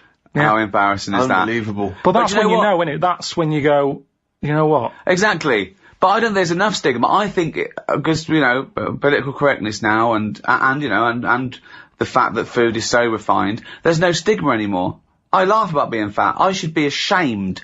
I should walk down the street and go, fatty! That's what I want to get me out of there. I get up in the morning, I look in the mirror, I go, oh, you fucking fat bastard. Yeah. But no, I think the same every time I see you. I know, but look how successful I am. But you're right. You know, there should be, you know. People look up to you, Rick. That's I the know. problem. You're a role model. They got pictures of you on their wall. I as often they're get stuck in their voted face. a role model for what people want to be. Now, maybe they don't mean they want to make a successful sitcom and be rich and famous. Maybe they mean I want to eat as much as I want and no one say anything about The it. number of times I've seen you on one of those, the ideal dinner guest. I know. You're not the ideal dinner guest. Well, Firstly, there'd be nothing else to go round for anyone else. And I'm always early. Right. So by the time anyone, that'd be it, yeah. The ideal sausages is are as gone. long as he comes halfway through the meal. Yeah. So And I think they mean, it'd be funny because he'd be very witty and charming. No, he'd just be stuffing his face for 2 hours. wouldn't be then he's out the talking. door. I wouldn't be talking. If there's food there, I'll just listen. I can listen. I mean, I can't really hear because when I chow down, some of it gets in my ears. Sure, yeah. I will go deep into a pasta. Yeah, the face is in the bowl. I'm actually deaf and blind for 4 minutes that I'm eating. Yeah. It's like when a horse bolts. Yeah, They yeah, can't yeah. see or hear anything. They just bolt. But you know, I don't know what we could do really. I mean, I mean, I think we should be clear here. We're not saying, we don't want to encourage we're not people- saying fat people are all right. We're saying they're wrong. Well, yeah, but I want to make. Oh, no. I want to make an important point here, Rick, Okay. which is that They're we're not gross. talking. What? We're not talking The about pigs. how. Listen, What? Fat? this is important. This is an important point. There's a lot of young people, and they don't eat and stuff because they want to try and look like Victoria Beckham and all that stuff. Oh, We're yeah. not talking about that. We're not talking about just being, a respectable size, No. a little bit curvy or whatever. You don't got to be like a size 0. We're not talking about that debate. Definitely not. We're talking about the crazy obesity that's going on. 5'2", you're weighing 14 stone. Absolutely. It's a time to probably stop going to the all-you-can-eat buffet. Yeah. Which is not a competition, incidentally. But you know, It's because, like you said though, you're not allowed to There's call no them stigma. fatty anymore. Yeah. Like Yeah. when I was at school, if there was a fat kid, Yeah. he did get, sort of being picked on that isn't good. His But the nickname was fact Pork is- Pie or Fatty or but Porky or... he'd sort of be chastely beaten up, so at least he got a run. Whereas now, kids aren't allowed to pick on little fat kids. No, I know. So he's not running anywhere, and it gets worse. See that maybe is that a good thing? If you pick on a fat kid and steal his lunch money, is that cruel to be kind? Do you know what I mean? Survival of the fittest again, isn't it? But I mean, they go, okay, Jobson, you picked on little fatty again and nicked his lunch money. You go, yeah, I thought he was eating too much and I'm worried about his heart. They go, oh, well done, Jobson. Yeah. Go and pick on some more fat people, nick all their lunch money. I don't know what the rules are. I mean, I don't know. It's all gone crazy. I mean, I think I'm allowed to call people fat because I'm a bit fat. You're reclaiming the word. It's like our black people can say the N-word, I can say the F-word, I can say fatty because I am fat, It is remarkable. I mean, you've seen pictures of Ricky Shorley Carl in his youth. I mean, kind of David Bowie-like face, very it's a sort different of person. strong. Well, anyone who's ever seen that to me has said, I don't understand. They're just genuinely baffled. I mean, it is weird. It's really, I don't understand, Rick, how you've gone from that. People should look you up on the web, and it doesn't make any sense. Doesn't Jane get annoyed? Doesn't she feel like she's been ripped off? No, when I was 20. How did you not notice? I was 20, and I stayed like that till I was about 29. And then I thought, then I started filling out, then I was sort of like becoming a normal bloke. When you were about 36 and you were... Yeah, I was already there. No, I'd done the eating years then, boy. No, I went from about, in those pictures I was probably like 8.5 stone, too thin. Yeah. And then I was like 9. And then 30, 31, went to 10 stone, and then about a stone a year. I think I was my fattest when, just after. Yeah. I'm like 14 stone now. But it's like, if you look at it on the web or something, compare the two, it's like one of those Weight Watchers before and after, but the wrong way around. Yeah. It's really strange. Yeah, so I feel that I can have a go at fat people. I think I can claim the word, I can call fatty. Like Steve can have a go at you can have a go at bald people, Carl. You can go, oh, look at that round-headed bald twat. You will never see someone as round-headed and bald as you, and Steve can go, oh, look, Rick, look at that fucking twattish, goggle-eyed freak over there. Yeah, No. How often would that happen? Hang on. Let's slag Ricky off a bit more, can we? And Fattos. Also, this is how much I've let myself go. Steve, it's finally happened. I want you to test my trousers there. Feel them. Oh, what is that? That is some pyjamas. Are you actually wearing pyjamas? I'm actually wearing... It happened come out today. of the house. That's the first time. Now, was it because of speed you had to get out of the house because you were No, late? I'll tell you why, right? Okay, the last couple of years, for the last, I'd say 10 years, I've been wearing comfortable clothes. I never wear a pair of jeans that are too tight. I don't wear shoes it's just comfort for me. Yeah. I mean, you see me fidget when I put a suit on for an award ceremony. Yeah. I don't like it, okay? I never look good in stuff. You see it on the model in the shop window. Yeah. Puts it on you. Oh, well, okay. So, that's great. They look like David Beckham. I put it on, I look like a wallet or something. Do you know what I mean? Just, it doesn't look good. I've been wearing, as you know, sweatpants, right? A drawstring. Yeah. Okay. I got a pair of, sweatpants recently that are nearly pyjamas. They're so, what is the distinction at this point? I don't know. It's quite a thin line.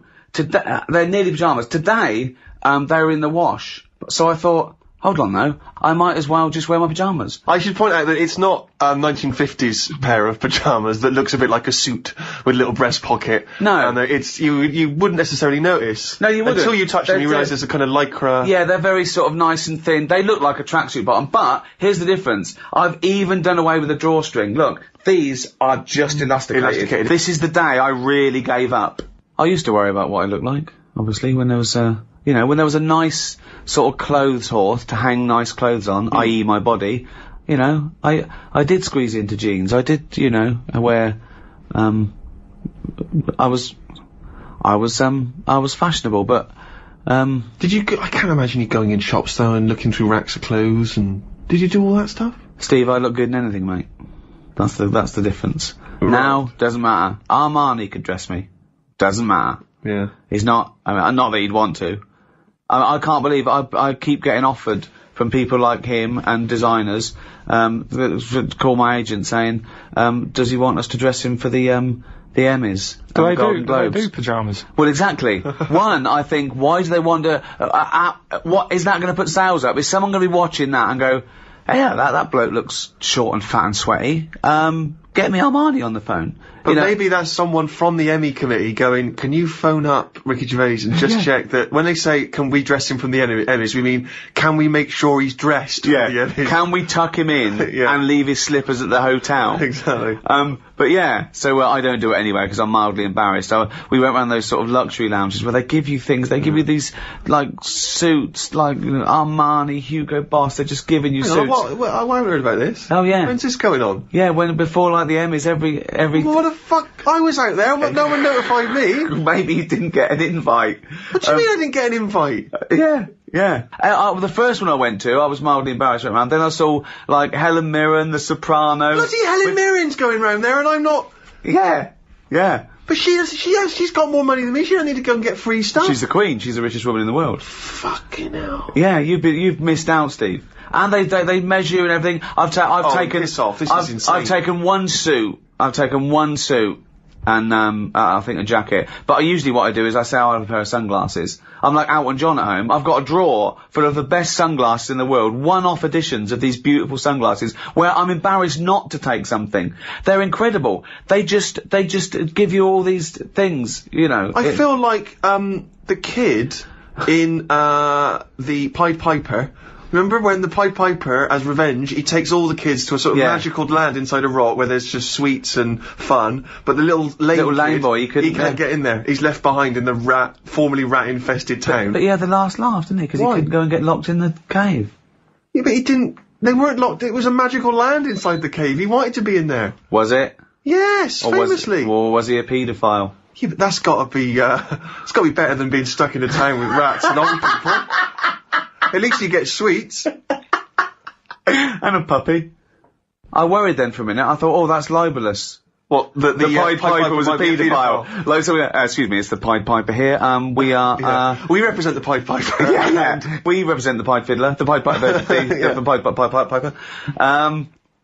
Yeah, well, I mean, I used to care about fashion. But I also had little mistakes. If you're being creative with clothing, not everything's a winner. Yeah. Do you know what I mean? You can't always look good, even when I thought I looked good in everything. So what was just quickly, what sort of era are we talking? Well, obviously student, that's when I sort of did And what was your default look? New romantic. Right. I mean, you know, the first thing I did when I got to college, dyed my hair. Blousy shirts. Blousy shirts, but I dyed it black, sometimes military. The military was very big then, so, you know, you'd have dyed black hair and a bit of eyeliner, but, you know, maybe look a bit, sort of, you know, gorilla. Then, I got signed, when I was in a pop band, a failed pop band, very quickly. But, you know, I bought designer clothes. But then it all went, okay? So, the poor years, from when I was about, I don't know, 22 to 29 before I got a job. 4 years, starting in 22, you had the high life. You went out by then. Yeah, and, so, we lived in that awful little place where I talk about it live, where, you know, there was no toilet, so often I'd wee in the sink. Sure. And so... Great days. So I thought, well, I didn't have any money at all. And I used to wear a tracksuit all the time then, because I used to run round London. I was on the dole. We had 16 quid between us a week to spend. Right, so there was a lot of chili con carne being eaten. Yes. And rice. Just filling up on rice and I'd run everywhere. And I was run everywhere? Yeah, I'd just run. I'd get up and I'd run places. I'd run round the park. I'd run to visit friends who had jobs. I'd run to art galleries. And I'd run London.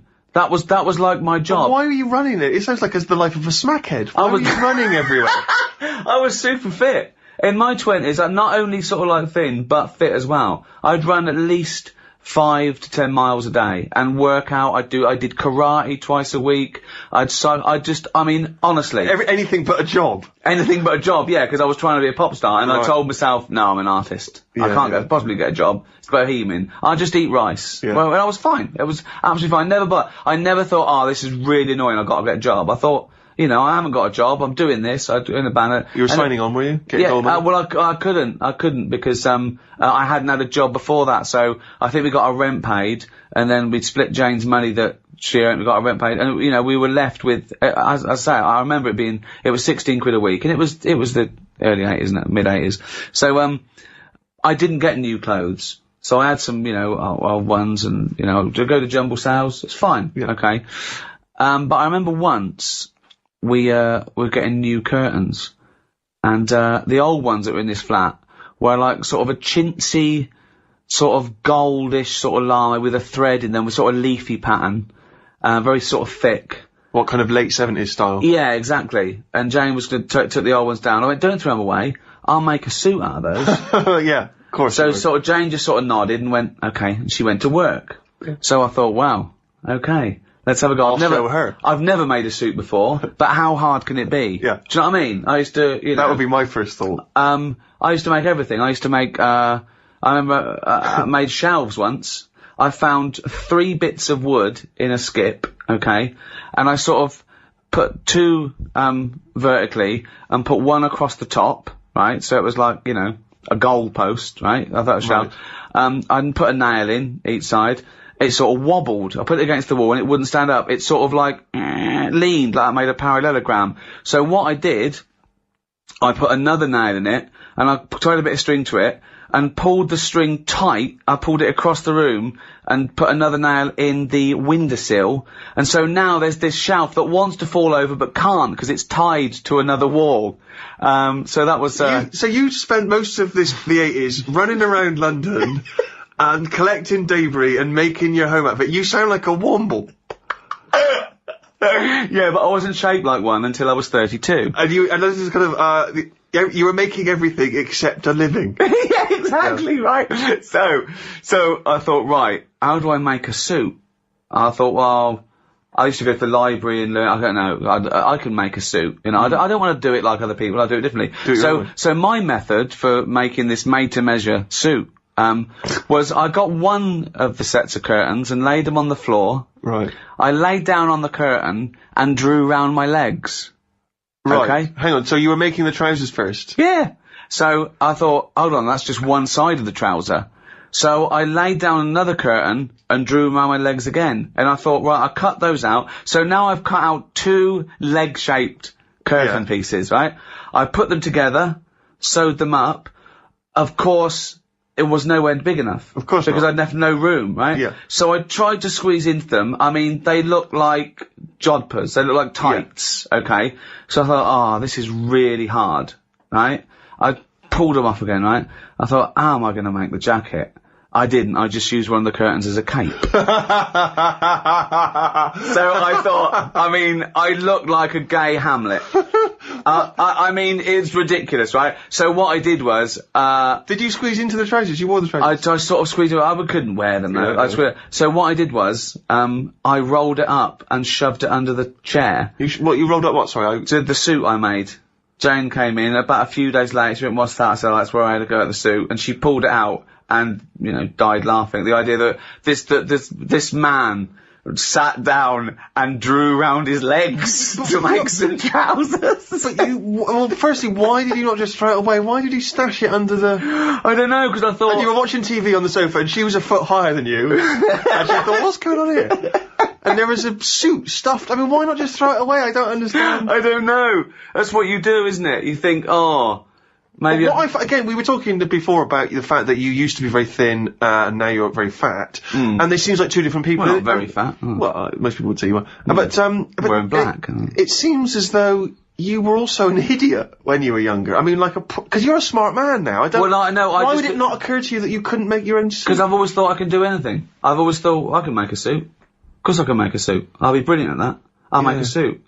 And it took me getting fat to realise the world doesn't lay down to you. Yeah. I thought, well, I'll never be fat. I will never be fat. Look at me. Look at me, So I suppose... And even as you were getting fatter, that must be the mirror. No. James, come with the mirror. No, at least I can put eyes on myself. As soon as I started getting fat, I started saying I was fat before I was fat. Yeah. Because when you've been really thin, I couldn't get anywhere near those curtains now. No, I couldn't. They wouldn't go past my ankle now. You kept them? Yeah, they're under the chair. Yeah. And you still, of course, if someone comes to the door and you can't be bothered to reach for your pyjamas, maybe just wrap the curtain round you. I just pop the curtain around me, yeah. I could probably make a pair of pants out of them. Soon I will be in nappies, which will be easy to make. Yeah. So, but when I'm older, and Jane goes, just off to work... Where are those pillowcases? Doesn't matter. Doesn't matter. I need changing. God.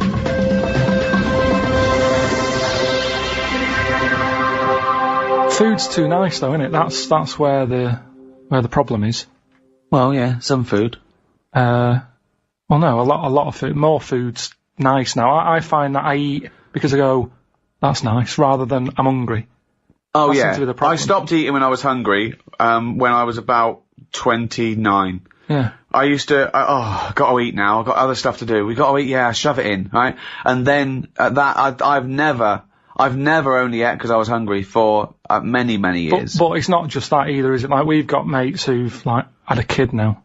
And that's eating stuff. That, seriously, I'm not joking. That is having stuff that I've never had. And it hasn't even got teeth yet. I mean... What sort of things are you talking about? Mango. I only had that. I had mango about a year and a half ago. And it's alright. I mean, it's not one of my favourite. Is it fruit? Yeah. But there's so much other fruit that's better. Go on. I think. What's better than the mango? The banana springs to mind, the strawberry. Just, I like the ones that you can just go, I'm nipping out, what can I take with me? I'll have an apple. Well, the banana's the best, because it's got its own little carry case. Yeah. Yeah, that's alright, but they're saying that, you see, this is why we've got more fat people. In supermarkets now, you can buy cut up apple in a bag. Really? That's lazy, isn't it? That is lazy. Again, I've got to confess that I have my portions of fruit first thing in the morning, liquidised. Yeah. I have a smoothie, I put all the fruit in there, I drink it. I'm not chewing. If you want me to eat fruit, I'm not chewing it. At the end of the day, food's nice. Yeah. There's loads of it.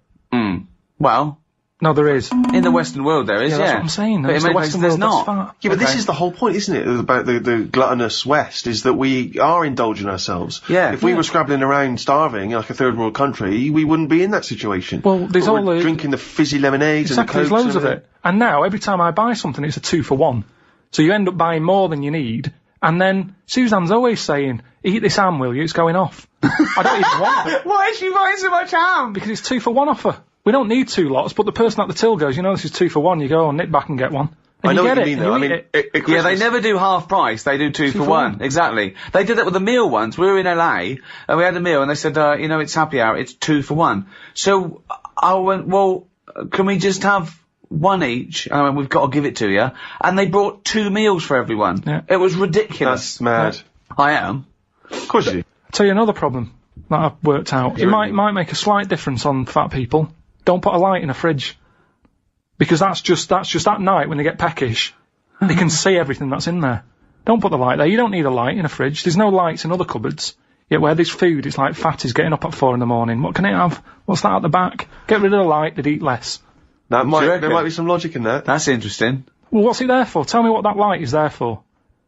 They say turn off your standby light, yet you've got a light in your fridge. Well, no, it is showing turned you off. where tomatoes You is. know, or but it's turned off chocolate. when you shut the light's not on when the door's not open. Yes, but a fat person who's always got the fridge door open. So what are you saying, in a way, is that the free market, capitalism being what it is, which has allowed companies, food manufacturers to make them full of more salt, more fat in order to attract you, in order to make more profits, is actually resulting in obesity. I was in a cafe, right? I normally like to go in there, and I might have beans on toast, Cheese on cup top. of tea, I might have a bit of cheese. Yeah, cheddar on top. Only if they offer. I sometimes sort of think I shouldn't have it, so I'll only have it if they say, do you want cheese? Oh, okay. And then it's down to their problem. Do you know what I Yeah. mean? It's kind of like they made me have that. Yeah. So, anyway, I'm sat in there. Look how Ricky's glazed over just thinking about cheese on toast now. I'm sat in there. This little fella, I'd say he was from, like, Africa or something. Yeah. Came in, he had a little top hat on, suitcase, and red jeans. Dead happy he was. I think he just turned up to London. It's his first day out, and he's probably thinking, I can't believe me. Look at the choice here. Anyway, the difference was... All conjecture. Yeah. Is All it- hypothesis. yeah, The go on. difference was, he went in, and he said, have you got any porridge? He asked for 2 bowls, for the price of 1. There was a little bit of a... A kerfuffle. Yeah, a little bit, because he couldn't understand why. You've got loads of porridge, give me 2 portions. But what I found interesting is, he didn't want to go for the donut, or the pastry, because in his country, they don't have it. So, food where he's from, is for what food is for, innit? Giving you energy. Yeah. Here, it's not about that, is it? No. You go, oh, I'd love a little muffin. So I just found it interesting. That's all my point is, that he could have anything. He's come over here. He's in London. He got loads of stuff on offer. Yeah. He still wanted his porridge. Do you think that? Well, firstly, do you think perhaps he had travelled from the past in some kind of time machine? But secondly, do you think that now that he'll have his first taste of a donut, won't he, or a pain au chocolat? Do you think he'll get the taste of it next time you see him? Well, maybe that's how it works, isn't it? I mean, why do I like? Next time I walk in there, I go, hello, usual. No, shove the porridge. I want a donut. That's what happens, isn't it? You try one. It's like that. The people I'm talking about who's had a kid and always giving it mango. They haven't let it add a burger yet. It hasn't got any teeth. Burgers aren't. I don't mean like a proper beef one. I mean like a takeaway one that's pretty soft. It's all about a mixture. You need a mixture in your body. You need to have, like I've said to you before, I get an urge for things that I don't even know about. Do you know what I mean? What? Anything. The one that always surprises me are plums. Because I shouldn't get an urge for plums. I don't like them enough, but if I pass them in the supermarket, I go, I want them for a bit. Yeah, I think you need that. And I go mad. I'll eat a full packet in a day. I'll eat like 6 and get bellyache and that. And I know I shouldn't overdo it with them. But it's just like, my body... He's like a creature, isn't he? My body just calls out for stuff. It doesn't, Carl. No, he feels that way because I wouldn't normally buy him. My favourite fruit, I like an apple. Love a banana. I've got into blackberries. Yeah. Quite expensive, but a bit of a treat. Have people paid money for this podcast? Yeah. A man just listing his favourite fruits. Yeah, Graham not included. But... Are you a fan of the gooseberry? Don't know if I've had them. You never had a gooseberry? They're very, very tart. They are very bizarre. What do they look like like a green testicle. They've even got the little hair on it. A gooseberry is like a really crispy, plump little berry, but it's very, very, Very sour. I mean, you've got to have it in pies with sugar and stuff. I bet my godson's had one. He's only 1.5. I bet he's already had a gooseberry, and I've never had one in my life. Right. He'd never said it before, and he said gooseberry. He decided that's the way to pronounce it. Gooseberry. What's that? What's a gooseberry? A gooseberry. Well, okay. I'd never heard it before, but I'm going to say it now, but I'm going to say it my way. Gooseberry. I've never had one. I don't feel like I need another fruit, that's the thing. I think there's plenty of fruit out there. Bananas, apples, oranges. If you get a little bit sick of oranges... I'm a big fan of the Satsuma. Easy to peel. What I don't like is the big oranges you have to peel them, you get it on your... They're the ones I eat when I'm in the bath. That's just easy, so you just dunk under the water afterwards and you're clean again. If I'm going to have a bath, then that's what you do. So it's 2 treats. It's an orange and a bath. I mean, that's amazing. That's an amazing thing to look forward to. Don't you think you've blown that for when you're old, when you're 74, and I go, I'll tell you what, Carl, lovely treat, it's a bath and an orange. Done it! I did it when I was 36! We've got plenty of fruit. They can't get rid of fruit quick enough. There's loads of stuff with fruit in now. Shower gel with kiwi in it. Telling you, they can't get rid of it because it's too much, so they're just going, what can we do with all this stuff? We'll stick it in there. Orange juice. I had orange juice sort of cordial. Yeah. Tastes a bit weird, isn't orange? Sneaked a bit of pineapple in. Orange and pineapple. They can't get rid of the stuff. What's up with that? Talking yesterday, to, Matt Robinson, the guy I did the film with that you came over and, did a part in that we've cut. His dad as a doctor and, used to go around the world and stuff. And when he was about 10, he went on holiday and they were driving through Indonesia to get to somewhere else, I forget where, but they came across this village where he said the spiders have won.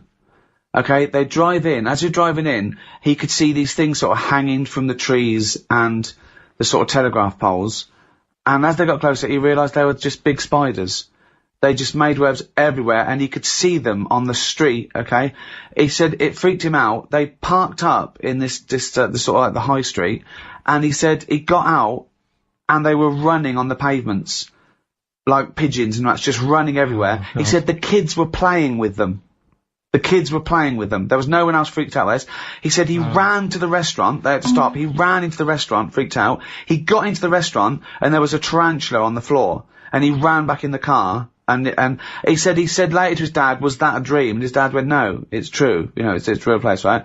He was telling us that's the worst place in the world. He was looking it up. He was trying to Google it, and he can remember the name of this place, Indonesia, and he put in Spider Village, Indonesia, right? And he couldn't find it. But another one came up in Cambodia. And It was there, and he said it was exactly the same, just as bad. A place where just spiders have won, okay? But in this place, they eat them. They eat the spiders. The local inhabitants eat the spiders. Yeah. Wow. So, this town is just dense with spiders. It's They're just everywhere. they're just happy there, no one's killing them, no one's doing anything. Are you just treading on them as you walk down the street? He said they've just taken over.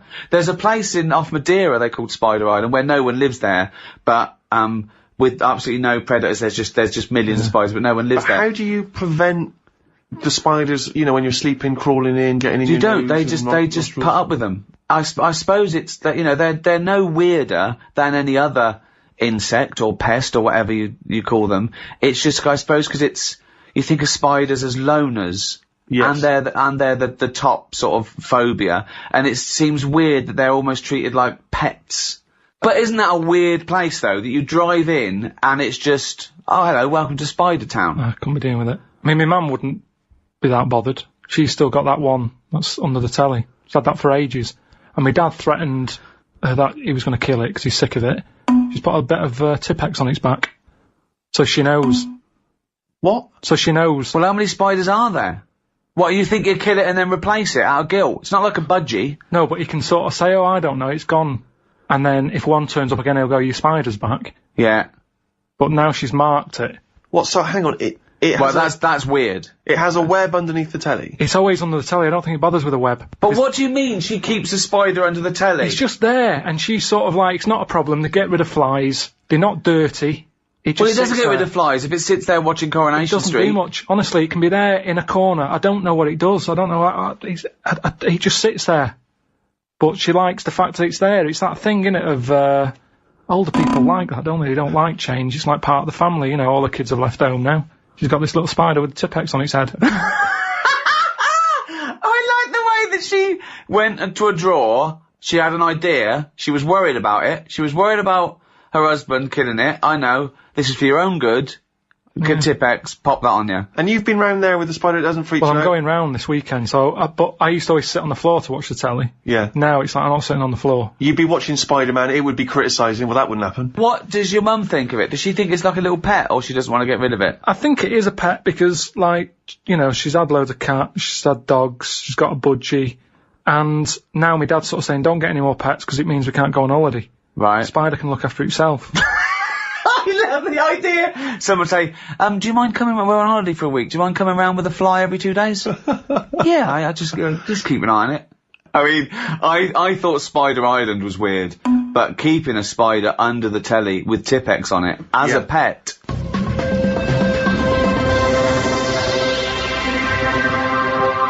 I was watching a documentary about, Nazi Germany and everything. And I just realised that I felt guilty for quite a while, because whenever I see a programme about the Nazi plan, I always take a certain solace. Like, I'm slightly smug that I know I'd have been okay because I'm tall and blonde, almost blue-eyed. Yeah. Pretty much fully functioning, except the eyes are a bit poor.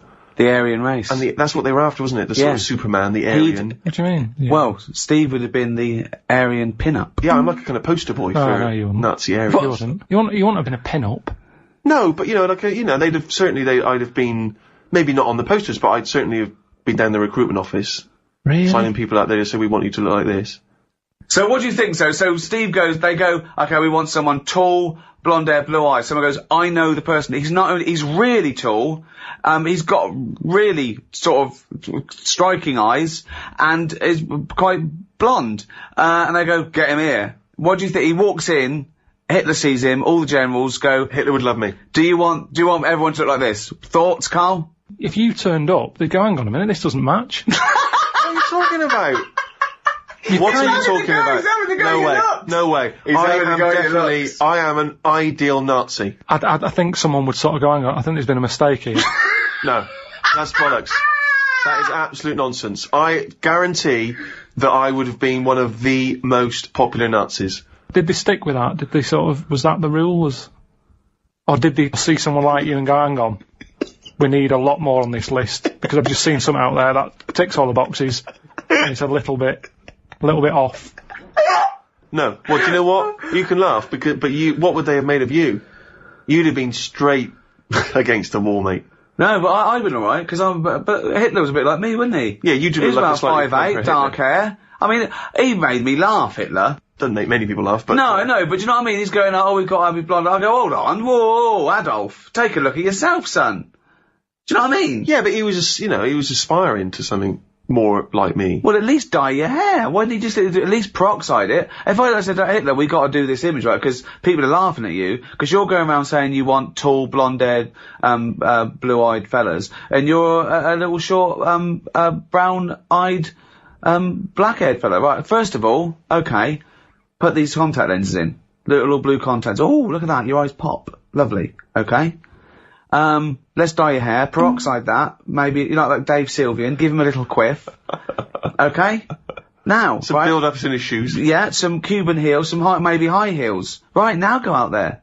That would have been an extraordinary look if that was the man that we knew and feared, giving those speeches. Peroxide hair, Cuban heels. I'd have found Anne Frank in a second, just passing by, here in the top window, in the attic window. He would have had to, he'd gone, lads, don't bother going inside, go and look at this, get a ladder. Here she is. Typing.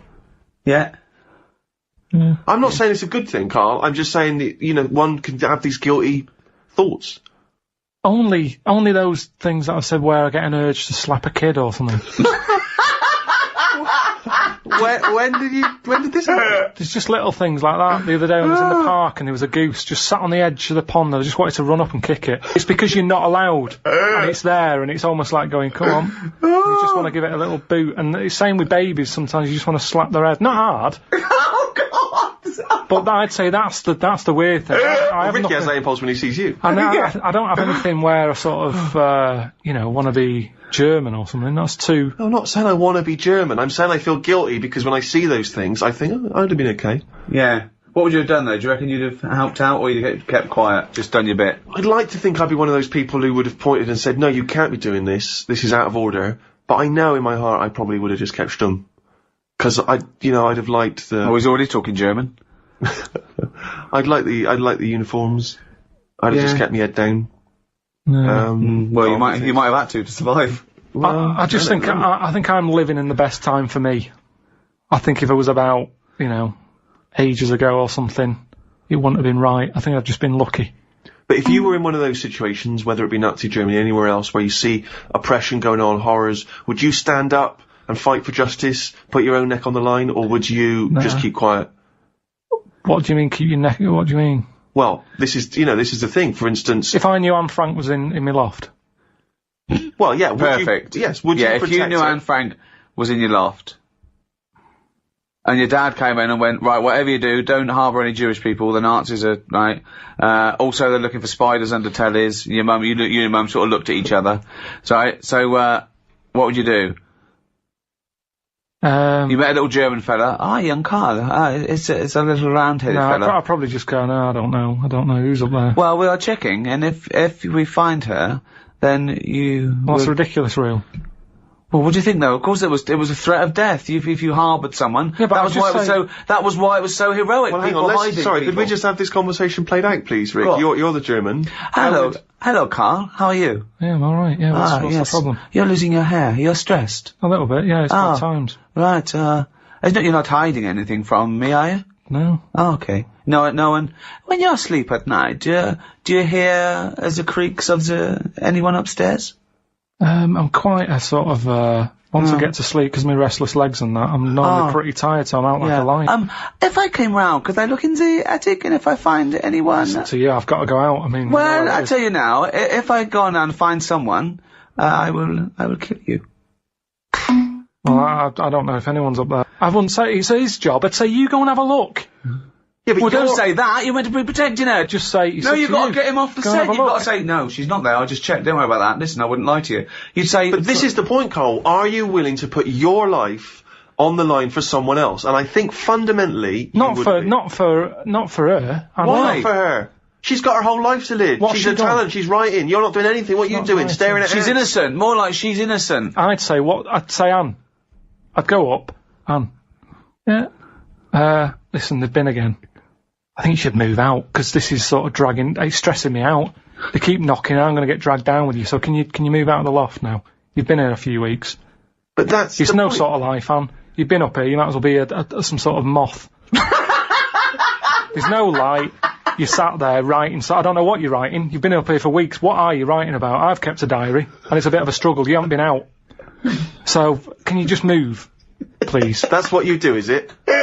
But I don't know how much you're meant to do. But this is the point, isn't it, Carl? It's about what are you willing to do? People, during that time, protected people at their own expense, at their own personal risk. They went through, they lied, they got food, they forged documents for them, they tried to sneak them out of the country, they did incredible acts of heroism to help other people. And you're doing saying nothing. You're going to kick her out on the You're street adding after to 2 it. weeks. You're adding to All it. I'm saying is, I'd say, Anne, I think they think you're up here now. I think it's best if you move on. I don't think you'd have even welcomed her in the first place. Why can't you? I can't leave here. Well, I tell you what, I think he's finding something a bit suspicious and he's going to come up. So I have warned you, Anne, don't moan. And I'd leave her to it. And then if they turn up again, I'd go and have a look. Well, no, because then you'll still get done. I won't get done. You've harboured her now. You're in trouble. So either go through with it and protect her, or stitch her up and get yourself out of. What are you going to do? I'd say, right, Anne, listen. Go on. You've had one conversation. She's not listening to you. She's busy. She's writing. Anne. How are you getting up there? It's just a little, what's it ladder? What are they called? A loft ladder. Yeah, a loft ladder thing. I go up there, give it a bang. Right. Hang on a minute, she says, stop her writing. What do you want? Well, what? Oh, your dad goes, Carl, what are you doing? I go, I'm talking to Anne. Who? Anne Frank. Who's Dan Frank? The woman in the loft. Well, you're not harbouring Jewish people, are you? I don't know what she is. She's just up there all the time. I didn't know she was Jewish. I wouldn't know she was Jewish, you know. I'd just she'd just be there. I'm talking about it's my mum and dad's house. Yeah. I'm younger. Yeah. There's a woman in the loft. It's just the norm. Right. It's just the norm. Right. Well, it must have been, with all the Jewish people about. How's she getting Everyone must fed? have had a Jew in the loft. Who's... But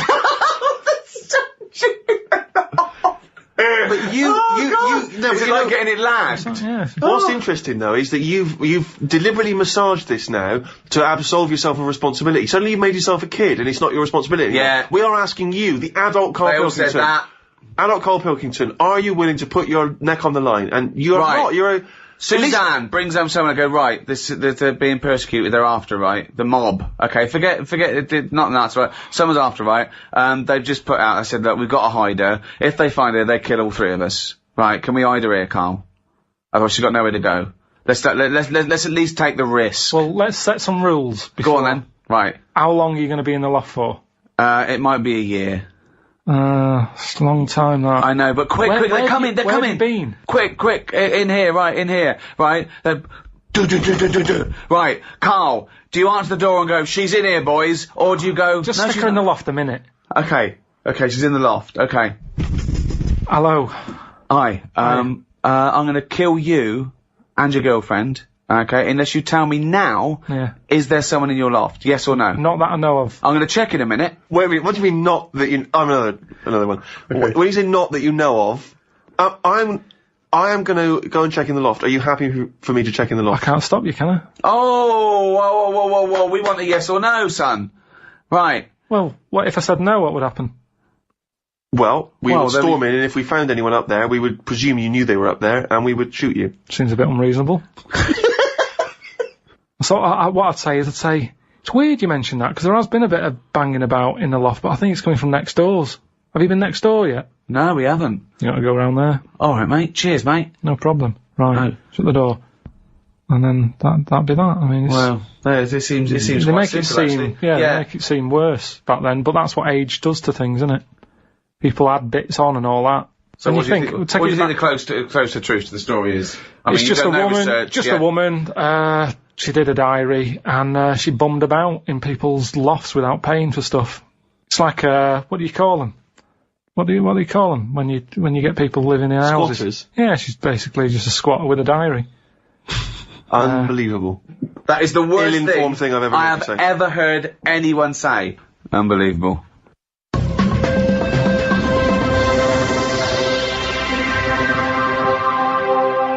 Carl, we've been doing this for a long time and we're struggling for stuff. We ripped off Room 101 last week, called it Room 102. You've done Brilliant. No one saw Rockbusters. through that. No, exactly, yeah. So, have you heard Desert Island Discs?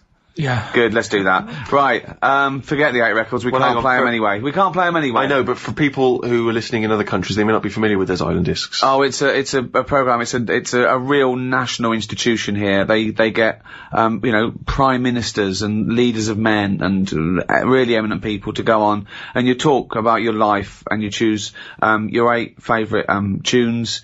You take a luxury item and you're allowed to take any book. I did it. I was very privileged and honoured and very flattered to be asked to do it myself last year.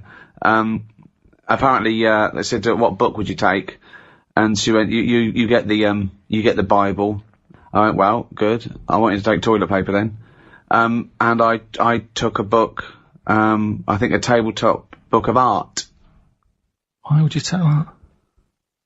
You can't take anything that's useful. It's just, it's and your luxury item, you can't. I took a vat of Novocaine. I thought if I get toothache, I'm sipping on that till I die. If I'm stuck here with nothing to do, I've got 8 records, I'm gonna be sick of them. That's the thing. I'm looking at art, at least I'm looking at something, What book would you take, Carl? Well, I wouldn't take an art book anyway, I know that. Right, okay, so come on you're then, gonna get one sick book. of it. You're gonna get sick of Right, one book. You can't get sick of art, either. You Okay. can. You can. You can have a brilliant picture on your wall, but eventually, remember what I've said to you, your eyes get bored of anything. I don't remember him saying that.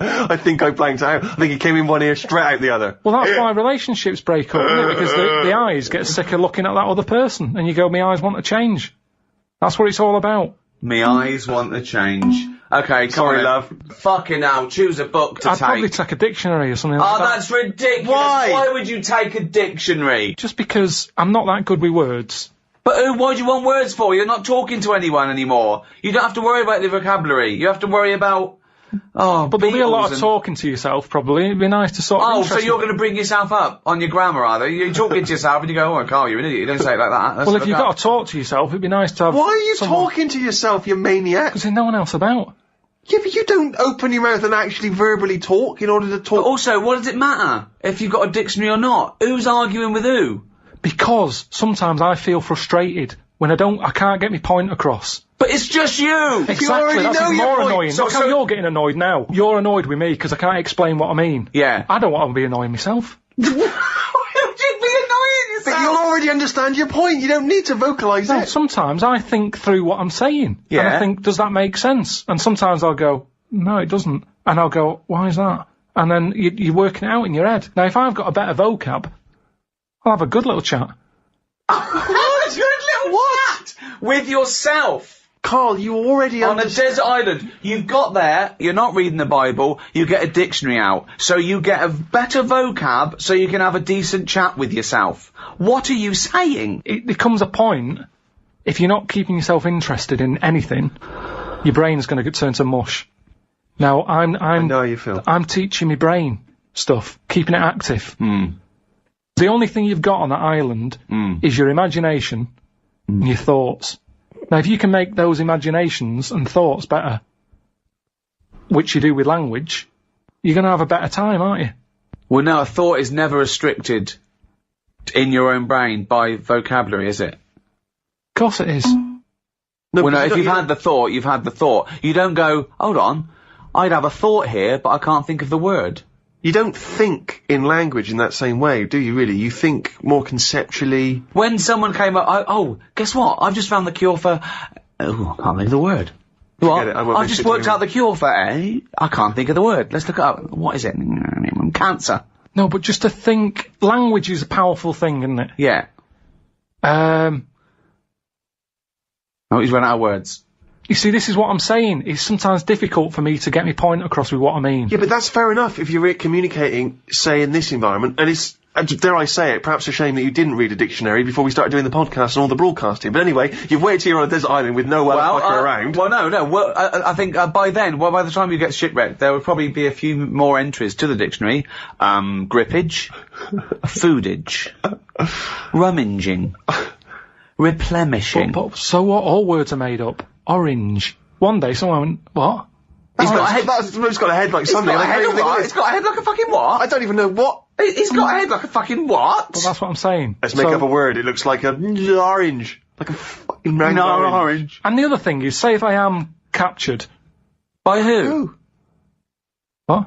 By who? By a boat that's passing. Why are you captured? You mean saved? Alright, saved then, yeah. Okay. If I'm there you go again, you see. I went for captured instead of saved. You're captured by some pirates. Talking to anyone, Carl, in your head. It didn't matter. You knew what you meant. When you sat there on that desert island, you thought, oh, if I'm captured by a boat. They didn't come over and go, hi, Carl, we've come to save you. You wouldn't go, well, no, I don't want saving, I want capturing. I go, right, sorry, wait for the next boat. It didn't matter. You knew what you meant. You'd go, help, and you'd get on the boat. Do you think in words that you don't use? Unless you're specifically thinking about something you're going to say, maybe because we're doing some writing or whatever, we're not thinking in words, are you? You don't wander around thinking, today I feel so, I don't know what the word is. You just feel, you experience, you think, you're not thinking logically about words and sentence structure and all those other things. That's not how you operate. So if you're on a desert island having these arguments with yourself, unless you're schizophrenic. You've only got yourself for company. Yes, but if you bore yourself, what's the point? What is the point, seriously? But how are you gonna, so you think you're gonna read that dictionary and you're gonna be better company? Because you're gonna be impressing yourself with longer words. You're gonna go... Well, why do people use big words? Because they can. But also, to impress themselves. I bet they slip their words in. To impress themselves, impress others. If a boat passes, and they go, there's a fella over there on that island, let's go and get him. Now, the way I am at the moment, they'd go, you alright? And I'd go, you what? And they'd go, oh, don't stop. Imagine that! Whereas if I sort of say something with a big word that I can't think of right now, they'll go, oh, who's that? He sounds like he knows his stuff. Yoo-hoo! Anti-disestablishmentarianism! Get him on this boat now! We must have that wit! Alright, you get... Come through. But then I'm on the news and they go, oh, Carl, what was it like on the island? And I can start saying stuff. It was scramblerious. No, but then I think it makes it more interesting, whereas at this moment in time, I'd struggle telling them what it's like. I like the idea of you trying to educate and better yourself. I love the idea. But do it now! But there's so many other books. If I'm stuck with one... Okay, the dictionary. You've got a dictionary. What's your luxury item? What's your luxury item? Quick. Let's get off this island. Come on. What did you take for your luxury? A vat of Novocaine. Oh, yeah. Some Revels. A big sort of bag. Big bag of Revels. A big bag of Revels. Just for variety. Well, there's no variety particularly in Revels. They're all chocolate, aren't they? No, all different. You've got orange ones, you've got coffee, caramel, Malteser. That's it. That's your luxury. Sorry, is this podcast sponsored by Revels? I mean, taking Novocaine isn't great, is it? If you don't get toothache, you'll be going, why don't they bring Revels?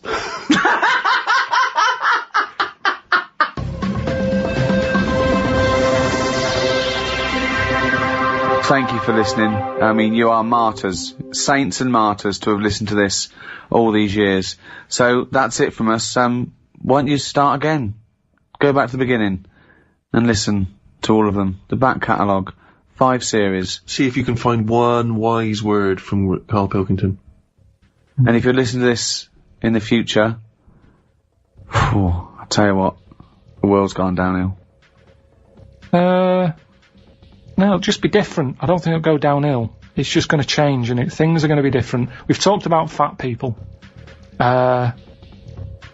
that a bad thing? Mammoths were fat, weren't they? Yeah. Then they died out. Then you get the Ice Age, and then this has happened. It's all going to happen again. That's what's going to happen. Brilliant. You just decided that now. Well, that's what happens, isn't it? A weed grows out of a crack. Put weed killer on it. 2 weeks later, it's back again. That's what the world's like, a big weed. We're just a weed in the universe. Good night, everybody.